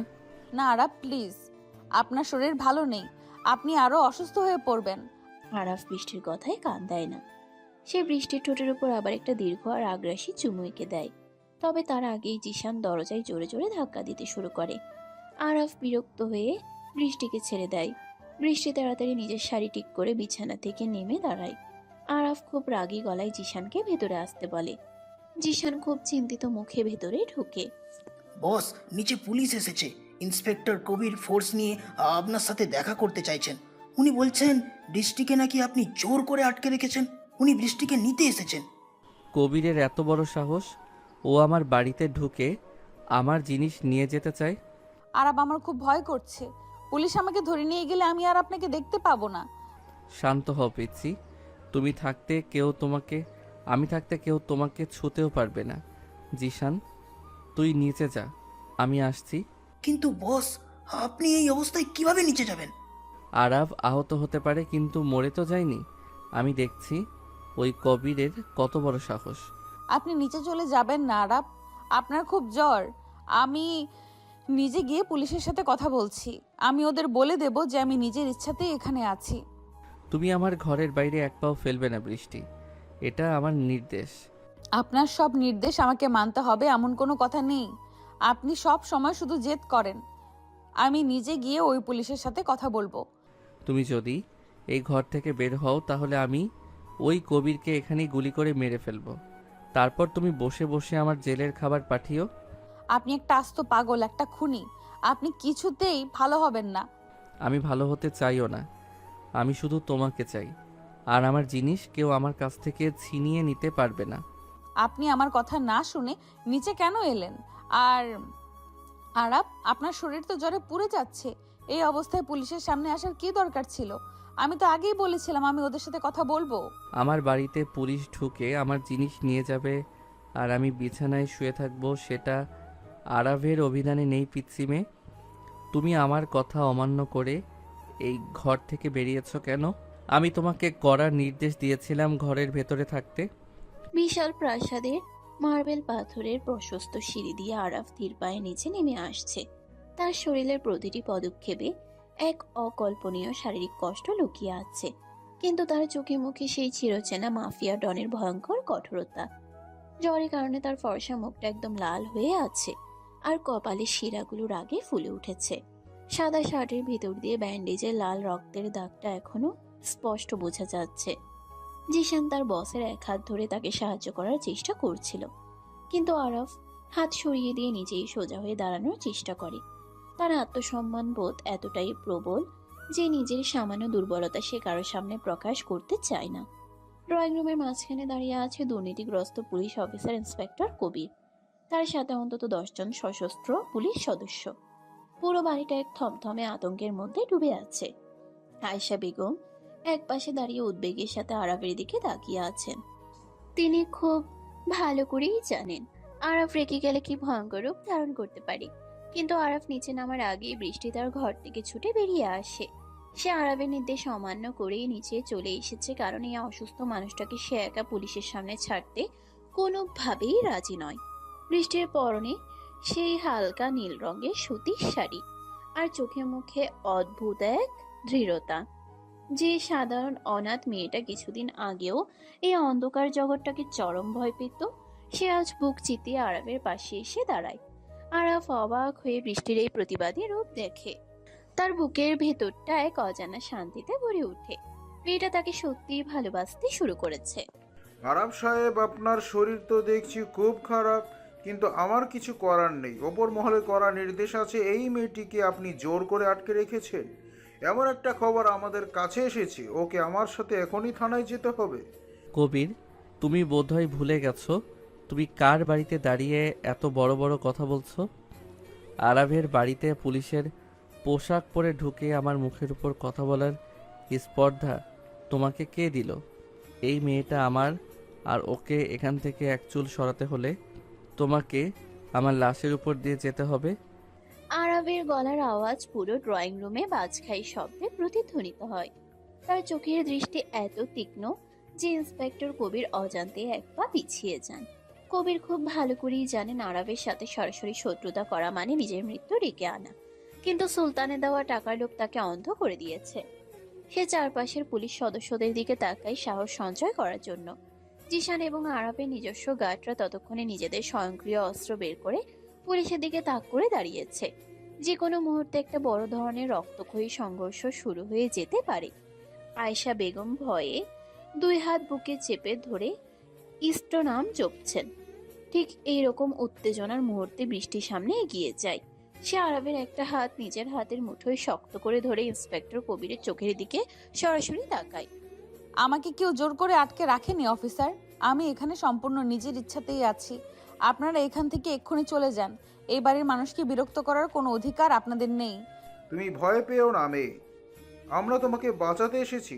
তুমি আমাদের সামনে সত্যি কথাটা বলতে পারো। এই দুর্দর্শ মাফিয়া ডন তোমাকে হুমকি দিয়ে আটকে রেখেছে, সেটা আমরা খুব ভালো করেই জানি। তুমি আমাদের সাথে চলো, তোমার আশ্রমে তোমাকে পৌঁছে দেওয়ার দায়িত্ব পুলিশের। কবিরের কথা শুনে বৃষ্টির ঠোঁটের কোন একটা তাচ্ছিলের হাসি ফুটে ওঠে। সে আরাফের হাতের মুঠোটা আরো শক্ত করে ধরে। আরাফ মুগ্ধ দৃষ্টিতে বৃষ্টির এই সাহসিকতা দেখছে। তার পিচ্চি মেয়েটা আজ পুলিশের সামনে দাঁড়িয়ে তাকে রক্ষা করার চেষ্টা করছে। এই দৃশ্যটা আরাফের কাছে দুনিয়ার সেরা উপহার বলে মনে হচ্ছে। আরাফ নিজের আহত শরীর নিয়ে একটু সামনের দিকে ঝুঁকে দাঁড়ায় এবং কবিরের দিকে এক ভয়ঙ্কর হাসি দেয়। আমি আপনাকে একবার বলেছি অফিসার, আমি নিজের ইচ্ছাতেই আরবের কাছে আছি। উনি আমাকে কোনো হুমকি দেননি। উনি আমার হবু স্বামী। একজন স্ত্রীর জায়গা তার স্বামীর পাশেই হয়। তাই আমাকে উদ্ধার করার কোনো প্রয়োজন আপনাদের নেই। আপনারা দয়া করে এখান থেকে বিদায় হন। তুমি নিজের কানেই সবটা শুনলে কবির। এবার যদি তুমি নিজে থেকে এই বাড়ি থেকে বের না হও, তাহলে আমি আমার ছেলেদের নির্দেশ দিতে বাধ্য হব তোমার লাশটা এখান থেকে বের করার জন্য। আরাফ যা বলে তা সে অক্ষরে অক্ষরে পালন করে, সেটা তুমি ভালো করেই জানো। বৃষ্টির মুখে স্বামী ডাক শুনে আরবের বুকের ভেতর এক তীব্র আনন্দের স্রোত বয়ে যায়। সে বৃষ্টির কোমরে নিজের ডান হাতটা শক্ত করে জড়িয়ে ধরে তাকে একদম নিজের বুকের সাথে মিশিয়ে নেয়। ইন্সপেক্টর কবির বুঝতে পারেন এখানে আর কোনোভাবেই সুবিধা করা যাবে না। মেয়েটা নিজেই যখন আরবের পক্ষে কথা বলছে, তখন জোর করে তাকে নিয়ে যাওয়া আইনত অসম্ভব। আর আরবের সশস্ত্র বাহিনীর সামনে দাঁড়ানোর ক্ষমতা তার ফোর্সের নেই। কবির রাগে গজগজ করতে করতে পুলিশ সদস্যদের নিয়ে বাড়ি থেকে বেরিয়ে যান। ড্রয়িং রুমের থমথমে পরিবেশটা মুহূর্তের মধ্যে শান্ত হয়ে আসে। আয়েশা বেগম স্বস্তির নিঃশ্বাস ফেলে সোফায় বসে পড়েন। জিশান তার লোকেদের অস্ত্র নামিয়ে পজিশনে ফিরে যাওয়ার নির্দেশ দেয়। পুলিশ চলে যাওয়ার পরপরই আরাফের শরীর আর ভার নিতে পারে না। অতিরিক্ত উত্তেজনা আর জ্বরের কারণে তার চোখ দুটো ঘোলাটে হয়ে আসে। সে আর দাঁড়িয়ে থাকতে না পেরে বৃষ্টির গায়ের উপর ঢলে পড়ে। আরাব, চোখ খুলুন। আরাব, আপনার কি হলো? জিসান ভাই, তাড়াতাড়ি ওনাকে ধরুন। ওনার শরীর তো আগুনে পুড়ে যাচ্ছে। আমি ধরছি বৃষ্টি, আপনি ওনার ডান দিকটা একটু সাপোর্ট দিন। আমাদের এখনই ওনাকে ওপরে নিয়ে যেতে হবে। বসের শরীর থেকে প্রচুর ঘাম বেরোচ্ছে। বৃষ্টি আর জিশান মিলে কোনো মতে আরাফকে ধরাধরি করে দোতলায় তার বিশাল বেডরুমে নিয়ে যায়। বিছানায় শোয়ানোর পর আরাফ অঘরে জ্ঞান হারিয়ে ফেলে। বৃষ্টি পাগলের মতো ছুটে গিয়ে ঠান্ডা জলের পাত্র আর তোয়ালে নিয়ে আসে। সে আরবের কপালে বারবার ঠান্ডা জলের পট্টি দিতে শুরু করে। আয়েশা বেগম খবর পেয়ে ছুটে আসেন এবং ডাক্তার সমীরকে জরুরি ভিত্তিতে ফোন করে ডেকে পাঠান। ডাক্তার সমীর এসে আরাফকে ভালো করে পরীক্ষা করেন এবং নতুন করে কিছু কড়া ডোজের ইনজেকশন পুশ করেন। তিনি জানান যে ক্ষতের জায়গায় সামান্য ইনফেকশন শুরু হয়েছে এবং অতিরিক্ত মানসিক চাপের কারণেই জ্বর এসেছে। আগামী 24 ঘন্টা আরাফের জন্য অত্যন্ত গুরুত্বপূর্ণ। ডাক্তার চলে যাওয়ার পর বৃষ্টি আরাফের পাশ থেকে এক মুহূর্তের জন্য ওঠে না। সে আরাফের মাথার চুলে হাত বুলিয়ে দেয় এবং বারবার তার ফ্যাকাশে মুখটার দিকে তাকিয়ে নীরবে চোখের জল ফেলে। তুই একটা অপদার্থ কবির। তুই পুলিশের পোশাক পরে একটা আহত আরবের বাড়ি থেকে একটা সাধারণ মেয়েকে বের করে আনতে পারলি না? তোর মতো পুলিশের গায়ে থুতু দেওয়া উচিত। তুমি নিজের মুখ সামলে কথা বলো সুলতান। আমি আমার সর্বোচ্চ চেষ্টা করেছি, কিন্তু ওই মেয়েটা নিজেই আরবকে স্বামী বলে দাবি করলো। পুলিশের সামনে একটা মেয়ে যখন নিজে থেকে ওই কথা বলে, তখন আমার কি করার থাকে? আর আরবের বাড়ির ভেতরে ওর 10টা বন্দুকধারী গার্ড আমার দিকে অস্ত্র তাক করে দাঁড়িয়েছিল। আমি ওখানে নিজের জীবন দিতে যাব নাকি? শহরের অন্য প্রান্তে একটা নোংরা গোডাউনে বসে সুলতান রাগে হাতের কাছের গ্লাসটা ছুঁড়ে মারে দেয়ালের দিকে। গ্লাসটা টুকরো টুকরো হয়ে ভেঙে পড়ে। রকি আর তার অন্যান্য সঙ্গীরা ভয়ে এক কোনায় সিটিয়ে আছে। সুলতান ভেবেছিল পুলিশ দিয়ে খুব সহজেই সে বৃষ্টিকে নিজের ডেরায় তুলে আনতে পারবে, কিন্তু সেই প্ল্যানটাও চরমভাবে ব্যর্থ হলো। আরাফ যে এত দ্রুত ওই সাধারণ মেয়েটার মন জয় করে নেবে সেটা সুলতান স্বপ্নেও ভাবতে পারেনি। সুলতানের চোখে মুখে এখন এক ভয়ঙ্কর নিষ্ঠুরতার ছাপ। সে নিজের চেয়ার থেকে উঠে পায়চারি করতে শুরু করে। তাকে যে কোনো উপায়ে আরাফকে ধ্বংস করতে হবে। ভাই, আমরা এবার কি করব? মেয়েটাকে তো আরাব নিজের চোখের আড়াল করছে না, আর আরাবের বাড়িতে হামলা করা মানে নিজেদের মৃত্যু ডেকে আনা। মেয়েটা আরাবের চোখের আড়াল হচ্ছে না ঠিকই, কিন্তু ওই মেয়েটার একটা বড় দুর্বলতা আছে রকি। ওর ওই অনাথ আশ্রম আর ওই মায়া নামের মেয়েটা। বৃষ্টি আরাবকে ভালোবাসতে পারে, কিন্তু নিজের আশ্রমের ক্ষতি ও কখনোই মেনে নিতে পারবে না। আমরা কাল রাতেই ওই অনাথ আশ্রমে আগুন লাগিয়ে দেব। যখন ওর সব আপন মানুষগুলো আগুনে পুড়ে মরবে, তখন ওই বৃষ্টি নিজের খাঁচা ভেঙে ঠিকই বাইরে বেরিয়ে আসবে, আর তখন আরাবও ওকে আটকাতে পারবে না। সুলতানের এই ভয়ঙ্কর পরিকল্পনার কথা শুনে রকির মুখে এক শয়তানি হাসি ফুটে ওঠে। তারা অনাথ আশ্রমে নিরীহ বাচ্চাদের পুড়িয়ে মারার এক জঘন্য চক্রান্ত তৈরি করে ফেলে। এদিকে রাতের বেলা আরাবের প্রাসাদে এক নিস্তব্ধতা বিরাজ করছে। আরাবের বেডরুমে শুধু একটা নীল রঙের ডিম লাইট জ্বলছে। রাত প্রায় 2টো বাজে। বৃষ্টির 2 চোখ ঘুমে ঢুলুঢুলু, কিন্তু সে জোর করে জেগে আছে। আরাবের জ্বর এখন কিছুটা কমেছে, কিন্তু তার শরীর তখনও ঘামে ভিজে আছে। বৃষ্টি একটা শুকনো তোয়ালে দিয়ে খুব সাবধানে আরাবের বুক আর গলার খামগুলো মুছে দেয়। আরাবের চওড়া বুকের পেশিগুলো স্পষ্ট বোঝা যাচ্ছে। বৃষ্টির হাতে নরম স্পর্শে আরাফের ঘুম ভেঙে যায়। সে খুব ধীর গতিতে নিজের চোখ মেলে তাকায়। নীল আলোতে বৃষ্টির মায়াবী মুখটা দেখে তার মনে হয় সে যেন কোনো স্বর্গে আছে। আরাফ খুব কষ্ট করে নিজের ডান হাতটা তুলে বৃষ্টির গালে রাখে। তুমি এখনো ঘুমাওনি পিচ্ছি? সারা রাত এভাবে বসে থাকলে তুমি তো নিজেই অসুস্থ হয়ে পড়বে। আমার কাছে এসো। আমি ঠিক আছি আরাব। আপনার শরীর এখন কেমন আছে? জ্বরটা কিছুটা কমেছে, কিন্তু ব্যথা কি খুব বেশি হচ্ছে? আপনি আরেকটু ঘুমিয়ে নিন, আপনার বিশ্রামের খুব প্রয়োজন। আরাফ কোনো কথা না বলে বৃষ্টির ডান হাতটা ধরে এক টানে তাকে নিজের বুকের উপর শুয়ে দেয়। বৃষ্টি চমকে উঠে বাধা দেওয়ার চেষ্টা করে, কিন্তু আরাফের শক্তির কাছে সে সবসময় পরাজিত হয়। আরাফের আহত শরীরে যাতে কোনো চাপ না লাগে সেদিকে বৃষ্টির খুব খেয়াল। সে খুব সাবধানে নিজের শরীরের ভার 2 হাতের কনুইয়ের উপর রেখে আরাবের বুকের একটু উপরে ভেসে থাকে। দুজনের মুখের মাঝে এখন সামান্য একটু দূরত্ব। আরাবের গভীর নেশা ধরানো চোখ দুটো বৃষ্টির চোখের দিকে স্থির হয়ে আছে। আরাবের গরম নিঃশ্বাস বৃষ্টির মুখে এসে পড়ছে। ঘরের নীরবতার মাঝে শুধু তাদের দুজনের হৃদস্পন্দনের শব্দ শোনা যাচ্ছে। পুলিশকে তুমি কি বললে বৃষ্টি? আমি কি সত্যি তোমার হবু স্বামী, নাকি সেটা শুধু আমাকে বাঁচানোর জন্য একটা মিথ্যে অভিনয় ছিল? তুমি কি সত্যি আমাকে এই অধিকারটা দিয়েছো? আমি কোনো অভিনয় করিনি আরাব। আমি জানি আপনি অনেক খারাপ কাজ করেছেন। আপনার দুনিয়াটা খুব অন্ধকার, কিন্তু আপনার ওই অন্ধকারের ভেতরে লুকিয়ে থাকা আলোটা শুধু আমি দেখতে পেয়েছি। আপনি আমার জন্য নিজের জীবন বিপন্ন করেছেন। আমি চাইলেও আপনাকে আর ঘৃণা করতে পারি না। বৃষ্টির এই স্পষ্ট স্বীকারোক্তি আরাফের বুকের ভেতরে এক বিশাল তৃপ্তির জন্ম দেয়। সে আর এক মুহূর্ত অপেক্ষা না করে নিজের বাঁ হাত দিয়ে বৃষ্টির মাথার পেছনের চুলগুলো শক্ত করে খামছে ধরে এবং তাকে নিজের মুখের উপর নামিয়ে আনে। আরাফের ঠোঁট জোড়া বৃষ্টির নরম ঠোঁটের উপর আশ্রে পড়ে। এই চুম্বন আগের মতো কোনো জোর বা জবরদস্তি নেই, বরং আছে এক তীব্র আবেগ আর গভীর ভালোবাসা। আরাব খুব আলতো করে বৃষ্টির উপরে ঠোঁট নিজের ঠোঁটের মাঝে নিয়ে চুষতে থাকে। তারপর নিচের ঠোঁটে হালকা একটা কামড় বসিয়ে দেয়। বৃষ্টি ব্যথায় আর এক অচেনা সুখে চোখ বন্ধ করে ফেলে। তার মুখ দিয়ে এখন একটা অস্ফুট আহ শব্দ বেরিয়ে আসে। আরাফ এই সুযোগে নিজের জীব বৃষ্টির মুখের ভিতর ঢুকিয়ে দিয়ে তাকে পুরোপুরি নিজের আয়ত্তে নিয়ে নেয়। বৃষ্টির সারা শরীরে যেন বিদ্যুতের ঢেউ খেলে যায়। সে নিজের 2 হাত দিয়ে আরাফের খালি বুকের পেশিগুলো খামচে ধরে এবং চুমুর গভীরতায় সমানভাবে সাড়া দিতে শুরু করে। আরাব, আপনার সেলাই ব্যথা লাগবে, প্লিজ একটু শান্ত হন। তুমি কাছে থাকলে আমার সব ব্যথা আনন্দ হয়ে যায় বৃষ্টি। আজ আমাকে বাধা দিও না, আমি তোমাকে পুরোপুরি অনুভব করতে চাই। আরাফ বৃষ্টির ঠোঁট ছেড়ে দিয়ে তার গলায় আর ঘাড়ে পাগলের মতো চুমু খেতে শুরু করে। তার দাঁতের হালকা ঘর্ষণে বৃষ্টির ফর্সা গলায় একের পর এক লাল দাগ তৈরি হতে থাকে। আরবের ডান হাতটা বৃষ্টির শাড়ির আঁচল সরিয়ে দিয়ে তার খালি কোমরের উপর গিয়ে পড়ে। আরবের হাতের গরম স্পর্শে বৃষ্টির শরীর ধনুকের মতো বেঁকে যায়। সে আরবের চুলের ভেতর নিজের আঙ্গুল ঢুকিয়ে দিয়ে তাকে আরো শক্ত করে জড়িয়ে ধরে। আরবের হাত ক্রমশ কোমরের উপর থেকে পিঠের দিকে এগোতে থাকে। সে খুব সাবধানে বৃষ্টির ব্লাউজের হুকগুলো একটা একটা করে খুলতে শুরু করে।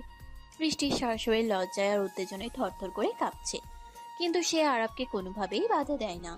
সে আজ নিজেকে সম্পূর্ণভাবে এই মাফিয়া ডনের কাছে সমর্পণ করতে প্রস্তুত। আরব ব্লাউজের বাঁধন খুলে দিয়ে বৃষ্টির ফর্সা পিঠের উপর নিজের হাত বুলাতে থাকে। তুমি এত সুন্দর কেন বৃষ্টি? তোমার এই নরম শরীরটা আমাকে পাগল করে দিচ্ছে। আমি চাই আমার জীবনের প্রতিটি রাত ঠিক এভাবেই তোমার সাথে কাটুক। আমি শুধু আপনারই আরাপ, আমাকে কখনো নিজের কাছ থেকে দূরে সরিয়ে দিবেন না। আমি আপনার এই অন্ধকার জগৎকে ভয় পাই ঠিকই, কিন্তু আপনাকে ছাড়া আমার বেঁচে থাকা সম্ভব নয়।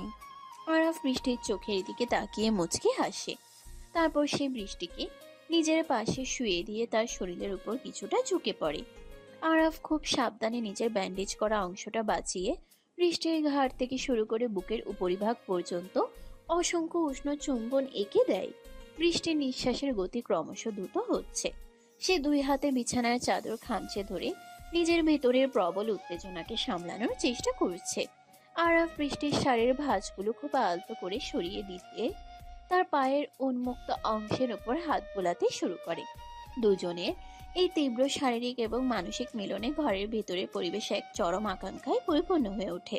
আরাফ প্রমাণ করতে চায় যে সে শুধু মাফিয়া ডন নয়, সে একজন তীব্র প্রেমিক যে নিজের ভালোবাসার মানুষকে সুখের সাগরে ভাসিয়ে দিতে পারে। সারা রাত ধরে তাদের এই উষ্ণ রোম্যান্স চলতে থাকে এবং ভোরের দিকে একে অপরের বুকে মাথা রেখে গভীর শান্তিতে ঘুমিয়ে পড়ে তারা। এত সকালে উঠে পড়েছো কেন পিচ্ছি? আমার তো এখনো তোমার গায়ের গন্ধটা ঠিক মতো নেওয়া হয়নি। এদিকে এসো আমার বুকের কাছে। ছাড়ুন আমাকে, সকাল হয়ে গেছে। দাদি বা জিসান ভাই যে কোনো সময় চলে আসতে পারে। কাল রাতের পর আমার এমনিতেই খুব লজ্জা করছে। আপনি একটু শান্ত হয়ে শুয়ে থাকুন, আপনার সেলাইয়ের জায়গায় আবার চাপ লাগবে। আমার সেলাই নিয়ে তোমাকে ভাবতে হবে না। আমার বউয়ের ওপর আমার পুরো অধিকার আছে, আর সেই অধিকার খাটাতে গিয়ে যদি আমার সেলাই খুলেও যায় আমার কোনো আক্ষেপ নেই। তুমি শুধু আমার চোখের সামনে এভাবেই থেকো। ভোরের মিষ্টি রোদ জানালার ভারী পর্দা ভেদ করে ঘরের ভেতরে এসে পড়েছে।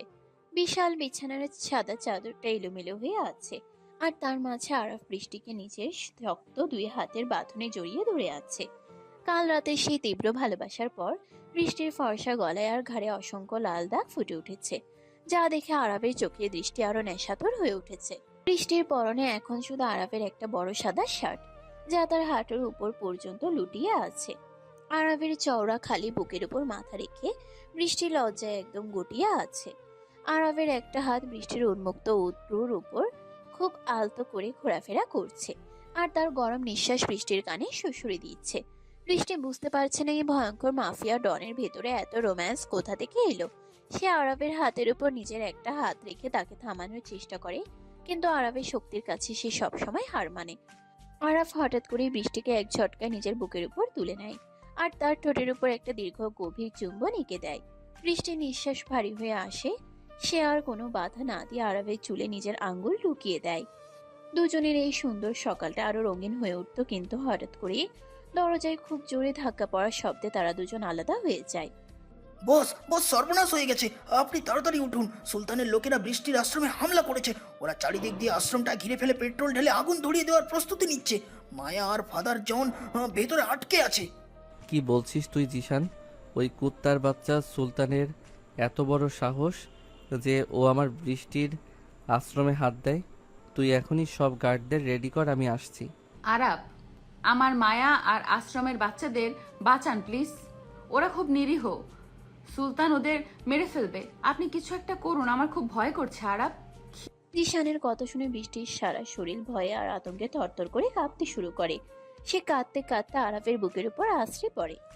আরাফের চোখে সেই নেশাতুর দৃষ্টি মুহূর্তের মধ্যে পাল্টে গিয়ে এক ভয়ঙ্কর খুনি দৃষ্টিতে পরিণত হয়। সে এক লাফে বিছানা থেকে নেমে পড়ে তার শরীরের ব্যথার কথা সে পুরোপুরি ভুলে যায়। আরাফ তাড়াতাড়ি নিজের আলমারি থেকে একটা কালো শার্টার প্যান্ট বের করে পরে নেয় এবং নিজের রিভলভারটা কোমরে গুজে নেয়। বৃষ্টি পাগলের মতো আরাফের হাত ধরে টানতে থাকে। সে নিজেও আরাফের সাথে যেতে চায়। আরাফ বৃষ্টির দুই গাল নিজের দুই হাতে শক্ত করে ধরে তার চোখের দিকে তাকায়। তুমি একদম কাঁদবে না বৃষ্টি, আমি কথা দিচ্ছি। তোমার আশ্রমের একটা বাচ্চারও কোনো ক্ষতি আমি হতে দেব না। সুলতান আজ নিজের মৃত্যু ডেকে এনেছে।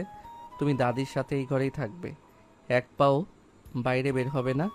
এটা আমার করার নির্দেশ। কি? আপনি তো এখনো পুরোপুরি সুস্থ নন, আপনার গায়ে এখনো জ্বর আছে। আপনি এই সুলতানের সাথে কিভাবে পারবেন? আমি আপনাকে একা ছাড়বো না। আরাফ কখনো হারে না পিচ্ছি। আর এখন তো আমার সাথে তোমার ভালোবাসা আছে। এই দুনিয়ার কোনো শক্তি আজ আমাকে আটকাতে পারবে না। তুমি শুধু আমার জন্য অপেক্ষা করো। আরাফ বৃষ্টির কপালে একটা গভীর চুমু খেয়ে ঘর থেকে বেরিয়ে যায়। আয়েশা বেগম খবর পেয়ে আগেই ড্রয়িং রুমে দাঁড়িয়েছিলেন। আরাফকে এভাবে আহত অবস্থায় আবার অস্ত্রের মুখে যেতে দেখে তার বুকটা কেঁপে ওঠে।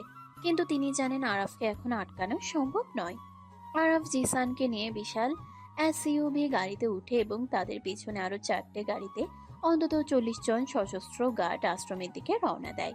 অন্যদিকে শহরের অনাথ আশ্রমের সামনে এক ভয়ঙ্কর পরিস্থিতি তৈরি হয়েছে। সুলতানের লোকেরা আশ্রমের প্রধান গেটে তালা ঝুলিয়ে দিয়েছে এবং চারদিকে পেট্রোল ঢেলে আগুন ধরিয়ে দিয়েছে। আগুনের লেলিহান শিখা ক্রমশ আশ্রমের ভেতরের দিকে এগোচ্ছে। মায়া, ফাদার জন এবং আশ্রমের ছোট ছোট বাচ্চারা ভেতরে আটকা পড়ে ভয়ে চিৎকার করে কাঁদছে। রকি আর সুলতান একটু দূরে দাঁড়িয়ে এই দৃশ্য দেখে পৈশাচিক আনন্দে হাসছে। এবার দেখব আরব কিভাবে ওই আশ্রম বাঁচায়। আর ওই বৃষ্টি যখন শুনবে তার সব আপন মানুষগুলো আগুনে পুড়ে ছাই হয়ে গেছে, তখন সে নিজেই আমার পায়ে এসে পড়বে। আরবের অহংকার আমি আজ মাটিতে মিশিয়ে দেব। ভাই, আগুন তো প্রায় মেইন বিল্ডিংয়ের কাছে চলে গেছে। এবার ওরা কেউ বাঁচতে পারবে না। আরবের আসার আগেই সব শেষ হয়ে যাবে। সুলতানের হাসির শব্দ শেষ হওয়ার আগেই রাস্তার মোড় ঘুরে তীব্র গতিতে আরবের কনভয় এসে আশ্রমের সামনে থামে। আরবের কালো এসইউভি গাড়িটা সোজা এসে সুলতানের একটা জিপকে সজোরে ধাক্কা মারে। জিপটা উল্টে গিয়ে রাস্তার পাশে ছিটকে পড়ে। সুলতান আর রকি চমকে উঠে, তারা বুঝতে পারেনি আরাফ এত তাড়াতাড়ি এখানে এসে পৌঁছে যাবে। গাড়ির দরজা খুলে আরাফ বেরিয়ে আসে। তার চোখে মুখে এখন আক্ষরিক অর্থেই আগুন জ্বলছে। সে কোনো কথা না বলে সরাসরি নিজের রিভলভার বের করে গুলি চালাতে শুরু করে। প্রথম গুলিতেই সুলতানের একজন গার্ড মাটিতে লুটিয়ে পড়ে। জিসান এবং আরাফের অন্যান্য লোকেরাও গাড়ি থেকে নেমে বৃষ্টির মতো গুলি চালাতে শুরু করে। মুহূর্তের মধ্যে আশ্রমের সামনের রাস্তাটা একটা যুদ্ধক্ষেত্রে পরিণত হয়। জিশান, তুই ছেলেদের নিয়ে পেছনের দেওয়াল ভেঙে আশ্রমের ভেতরে ঢোক। আর মায়া, ফাদার জন আর বাচ্চাদের নিরাপদে বাইরে বের করে আন। সুলতান আর ওর কুত্তাগুলোকে আজ আমি নিজের হাতে শেষ করব। ঠিক আছে বস, আপনি সাবধানে থাকবেন। সুলতানের হাতে ভারী অস্ত্র আছে বস, ভারী অস্ত্র। ঈশান কয়েকজনকে নিয়ে আশ্রমের পেছনের দিকে ছুটে যায়। আরাফ একাই সুলতানের লোকেদের উপর মৃত্যুর মতো ঝাঁপিয়ে পড়ে। তার আহত কাঁধ থেকে আবার রক্ত ঝরতে শুরু করেছে। শার্টের এক পাশ ভিজে যাচ্ছে, কিন্তু আরাফের সেদিকে কোনো ভ্রুক্ষেপ নেই। সে একটানা গুলি চালিয়ে রকির সঙ্গীদের একে একে শেষ করে দেয়। রকি ভয় পেয়ে পালাতে গেলে আরাফ দৌড়ে গিয়ে তার পায়ের উপর দিয়ে জিপ চালিয়ে দেয়। রকি যন্ত্রণায় চিৎকার করে জ্ঞান হারিয়ে ফেলে। এবার আরাবের সামনে শুধু সুলতান দাঁড়িয়ে আছে। সুলতানের রিভলভারের গুলি শেষ হয়ে গেছে। সে ভয়ে কাঁপতে কাঁপতে পেছনের দিকে এগোতে থাকে। আরাফ নিজের রিভলভারটা ছুঁড়ে ফেলে দিয়ে খালি হাতে সুলতানের দিকে এগিয়ে যায়। আমাকে ছেড়ে দে আরব, আমি আর কখনো তোর বা ওই মেয়েটার রাস্তায় আসবো না। তুই যা চাস আমি তোকে তাই দিয়ে দেব, আমাকে মারিস না। তুই আমার পিচ্চির চোখে জল এনেছিস সুলতান। তুই ওর আশ্রমে আগুন দেওয়ার সাহস দেখিয়েছিস। আজ তোকে দুনিয়ার কোনো শক্তি আমার হাত থেকে বাঁচাতে পারবে না। তোর মৃত্যু আজ আমার হাতেই লেখা আছে। আরাফ বাঘের মতো ঝাঁপিয়ে পড়ে সুলতানের উপর। সে সুলতানের কলার চেপে ধরে তার মুখে একের পর এক ভয়ঙ্কর ঘুষি মারতে শুরু করে। সুলতানের নাক মুখ ফেটে রক্ত বেরিয়ে আসে, কিন্তু আরাফের রাগ বিন্দুমাত্র কমে না। সে সুলতানকে তুলে আশ্রে ফেলে জ্বলন্ত আশ্রমের গেটের সামনে রাস্তায়। সুলতানের বাঁচার সব আশা শেষ হয়ে যায়। ঠিক তখনই জিশান আর তার লোকেরা মায়া, ফাদার জন এবং আশ্রমের সব বাচ্চাদের নিরাপদে পেছনের দেওয়াল ভেঙে বের করে নিয়ে আসে। বাচ্চাদের কান্না আর মায়ার ভয়ার্ত চেহারা দেখে আরাফের ভেতরের পশুটা আরো যেন হিংস্র হয়ে ওঠে। সে সুলতানের বুকের উপর পা রেখে তাকে চিরতরে শেষ করে দেয়। শহরের সবচেয়ে বড় মাফিয়া ডন সুলতানের রাজত্ব আজ এভাবেই মাটির সাথে মিশে যায়। আরাব ভাই, আপনি আমাদের বাঁচিয়েছেন। আপনার ঋণ আমরা কোনোদিন শোধ করতে পারবো না। বৃষ্টি কেমন আছে? ও তো খুব ভয় পেয়ে গিয়েছিল। বৃষ্টি একদম ঠিক আছে মায়া। তোমরা সবাই আজ থেকে আমার প্রোটেকশনে থাকবে। এই আশ্রম আমি নতুন করে বানিয়ে দেব। কেউ তোমাদের দিকে আর চোখ তুলে তাকাতে পারবে না। জিশান, তুই সবাইকে নিরাপদে আমাদের অন্য একটা সেফ হাউসে নিয়ে যাওয়ার ব্যবস্থা কর। আমি বাড়ি যাচ্ছি, আমার পিচ্চি মেয়েটা আমার জন্য অপেক্ষা করছে। জিশান মাথা নেড়ে সব ব্যবস্থা করতে শুরু করে। আরাফ নিজের ক্ষতবিক্ষত শরীর নিয়ে গাড়িতে উঠে এবং সোজা নিজের প্রাসাদের দিকে রওনা দেয়। তার শরীরের অনেক জায়গা কেটে গেছে, সেলাইয়ের জায়গা থেকে তীব্র যন্ত্রণা হচ্ছে, কিন্তু তার ঠোঁটের কোনো একটা তৃপ্তির হাসি। সে আজ প্রমাণ করেছে ভালোবাসার জন্য একজন মাফিয়া ডন কতটা ভয়ঙ্কর হতে পারে। প্রাসাদের গেট দিয়ে আরাফের গাড়ি ঢুকতেই বৃষ্টি দৌড়ে বাইরে বেরিয়ে আসে। আরাফ গাড়ি থেকে নামতেই বৃষ্টি পাগলের মতো ছুটে গিয়ে তাকে জড়িয়ে ধরে। আরাফের রক্ত মাখা শার্ট আর ক্লান্ত চেহারা দেখে বৃষ্টির দু চোখ বেয়ে জলের ধারা নেমে আসে। আপনি ঠিক আছেন তো আরাব? আপনার শরীর থেকে আবার এত রক্ত বের হচ্ছে কেন? মায়া আর ফাদার জন কোথায়? ওরা ঠিক আছে তো? আমাকে বলুন প্লিজ। পিচ্ছি, এত কাঁদছো কেন? আমি বলেছিলাম না আরাব কখনো হারে না। তোমার আশ্রমের সবাই সুরক্ষিত আছে। জিশান ওদের নিরাপদ জায়গায় নিয়ে গেছে, আর সুলতান চিরদিনের মতো শেষ হয়ে গেছে। এবার তুমি শান্ত হও। আরাবের কথা শুনে বৃষ্টির বুকের উপর থেকে যেন একটা বিশাল পাথর নেমে যায়। সে আরাবের বুকের ভেতর মুখ লুকিয়ে ফুপিয়ে কাঁদতে থাকে। আরাফ খুব আলতো করে বৃষ্টির পিঠে হাত বুলিয়ে দেয়। আয়েশা বেগম ছুটে এসে আরাফকে ধরাধরি করে ভেতরে নিয়ে যান। ডাক্তার সমীরকে আবার খবর দেওয়া হয়। আরাবের চিকিৎসা চলে পুরো 1 সপ্তাহ। এই 1 সপ্তাহ বৃষ্টি আরাবের পাশ থেকে এক মুহূর্তের জন্য সরেনি। নিজের হাতে খাইয়ে দেওয়া, ওষুধ দেওয়া থেকে শুরু করে আরাবের সব কাজ সে খুব ভালোবেসে করেছে। আরাবের প্রতি তার যে ভয় আর ঘৃণা ছিল তা সম্পূর্ণ মুছে গিয়ে সেখানে এক তীব্র নির্ভরতা আর গভীর ভালোবাসা জায়গা করে নিয়েছে। আরাব, তুই এবার সম্পূর্ণ সুস্থ। আর এই কদিনে আমি বুঝে গেছি বৃষ্টি ছাড়া তুই অচল, আর তুই ছাড়া বৃষ্টি। আমি চাই তোরা এবার সামাজিকভাবে এক হয়ে যা। আমি কালই তোদের বিয়ের সব ব্যবস্থা করছি। এই বাড়িতে এবার একটু খুশির হাওয়া দরকার। তুমি যা ভালো বোঝো দাদি, আমার কোনো আপত্তি নেই। তবে আমার পিচ্চির মতামতটা একবার নিয়ে নিও। ও কি এই খুনি আরাফকে চিরদিনের জন্য নিজের স্বামী হিসেবে মেনে নিতে পারবে কিনা? আপনি আবার বাজে কথা বলছেন আরাব। আপনি কোনো খুনি নন, আপনি আমার রক্ষাকর্তা। আমার ভালোবাসা, দাদি যা বলছেন আমি তাতেই রাজি। আমাকে শুধু আপনার বুকে ছায়ায় সারা জীবন থাকতে দিন। বৃষ্টির কথা শুনে আরাফ আর আয়েশা বেগম দুজনেই হেসে উঠেন। পরের দিনে প্রাসাদে খুব জমকালোভাবে আরাফ আর বৃষ্টির বিয়ের আয়োজন করা হয়। আশ্রমের সব বাচ্চারা, ফাদার জন আর মায়া এই বিয়েতে উপস্থিত থাকে। পুরো প্রাসাদ আলো আর ফুলে সাজানো হয়েছে। বৃষ্টিকে একটা গাঢ় লাল রঙের বেনারসি শাড়ি আর গাগ ভর্তি সোনার গহনায় একদম স্বর্গের পরিমতো লাগছে। আরাফ কালো রঙের একটা ডিজাইনার শেরওয়ানি পরেছে। বিয়ের মণ্ডপে যখন আরাফ বৃষ্টির স্মৃতিতে লাল সিঁদুর পরিয়ে দেয়, তখন বৃষ্টির চোখ থেকে এক ফোঁটা সুখের জল গড়িয়ে পড়ে। সে আজ এক অনাথ মেয়ে থেকে শহরের সবচেয়ে ক্ষমতাধর মানুষের স্ত্রীতে পরিণত হলো। বিয়ের সব নিয়ম কানুন শেষ হওয়ার পর রাতে আরাফের বেডরুমটা লাল গোলাপ দিয়ে সাজানো হয়। আজ তুমি সত্যি সত্যি আমার বউ হয়ে গেলে পিচ্ছি। এবার আর কেউ তোমাকে আমার কাছ থেকে দূরে সরাতে পারবে না। আজ আমি পৃথিবীর সবচেয়ে সুখী মানুষ। আমিও খুব সুখী আরাব। আমি কখনো ভাবিনি আমার মতো একটা সাধারণ মেয়ের জীবনে এত ভালোবাসা লেখা আছে। আপনি আমাকে পূর্ণতা দিয়েছেন। আরাফ ধীরে ধীরে বৃষ্টির দিকে এগিয়ে যায়। সে খুব সাবধানে বৃষ্টির মাথার ভারী ঘুমটাটা সরিয়ে দেয়। লাল শাড়িতে বৃষ্টির মায়াবী মুখটা দেখে আরবের বুকের ভিতর কামনার আগুন জ্বলে ওঠে। সে বৃষ্টির 2 গাল নিজের হাতের মুঠোয় নিয়ে তার ঠোঁটের উপর একটা দীর্ঘ আর আবেগঘন চুমু খায়। বৃষ্টির শরীরেই পরিচিত কিন্তু নতুন অধিকারের স্পর্শে কেঁপে ওঠে। সে নিজের 2 হাত দিয়ে আরবের গলা শক্ত করে জড়িয়ে ধরে। আরবের চুম্বনের গভীরতা ক্রমশ বাড়তে থাকে। সে বৃষ্টির মুখের ভেতর নিজের জিভ ঢুকিয়ে দিয়ে তাকে ভালোবাসার এক নতুন জগতে নিয়ে যায়। আরাফের হাত খুব সাবধানে বৃষ্টির শাড়ির পিনগুলো খুলতে শুরু করে। বৃষ্টির ফর্সা গলার উপর থাকা ভারী নেকলেসটা সরিয়ে দিয়ে সেখানে আরাফ অসংখ্য উষ্ণ চুম্বন এঁকে দেয়।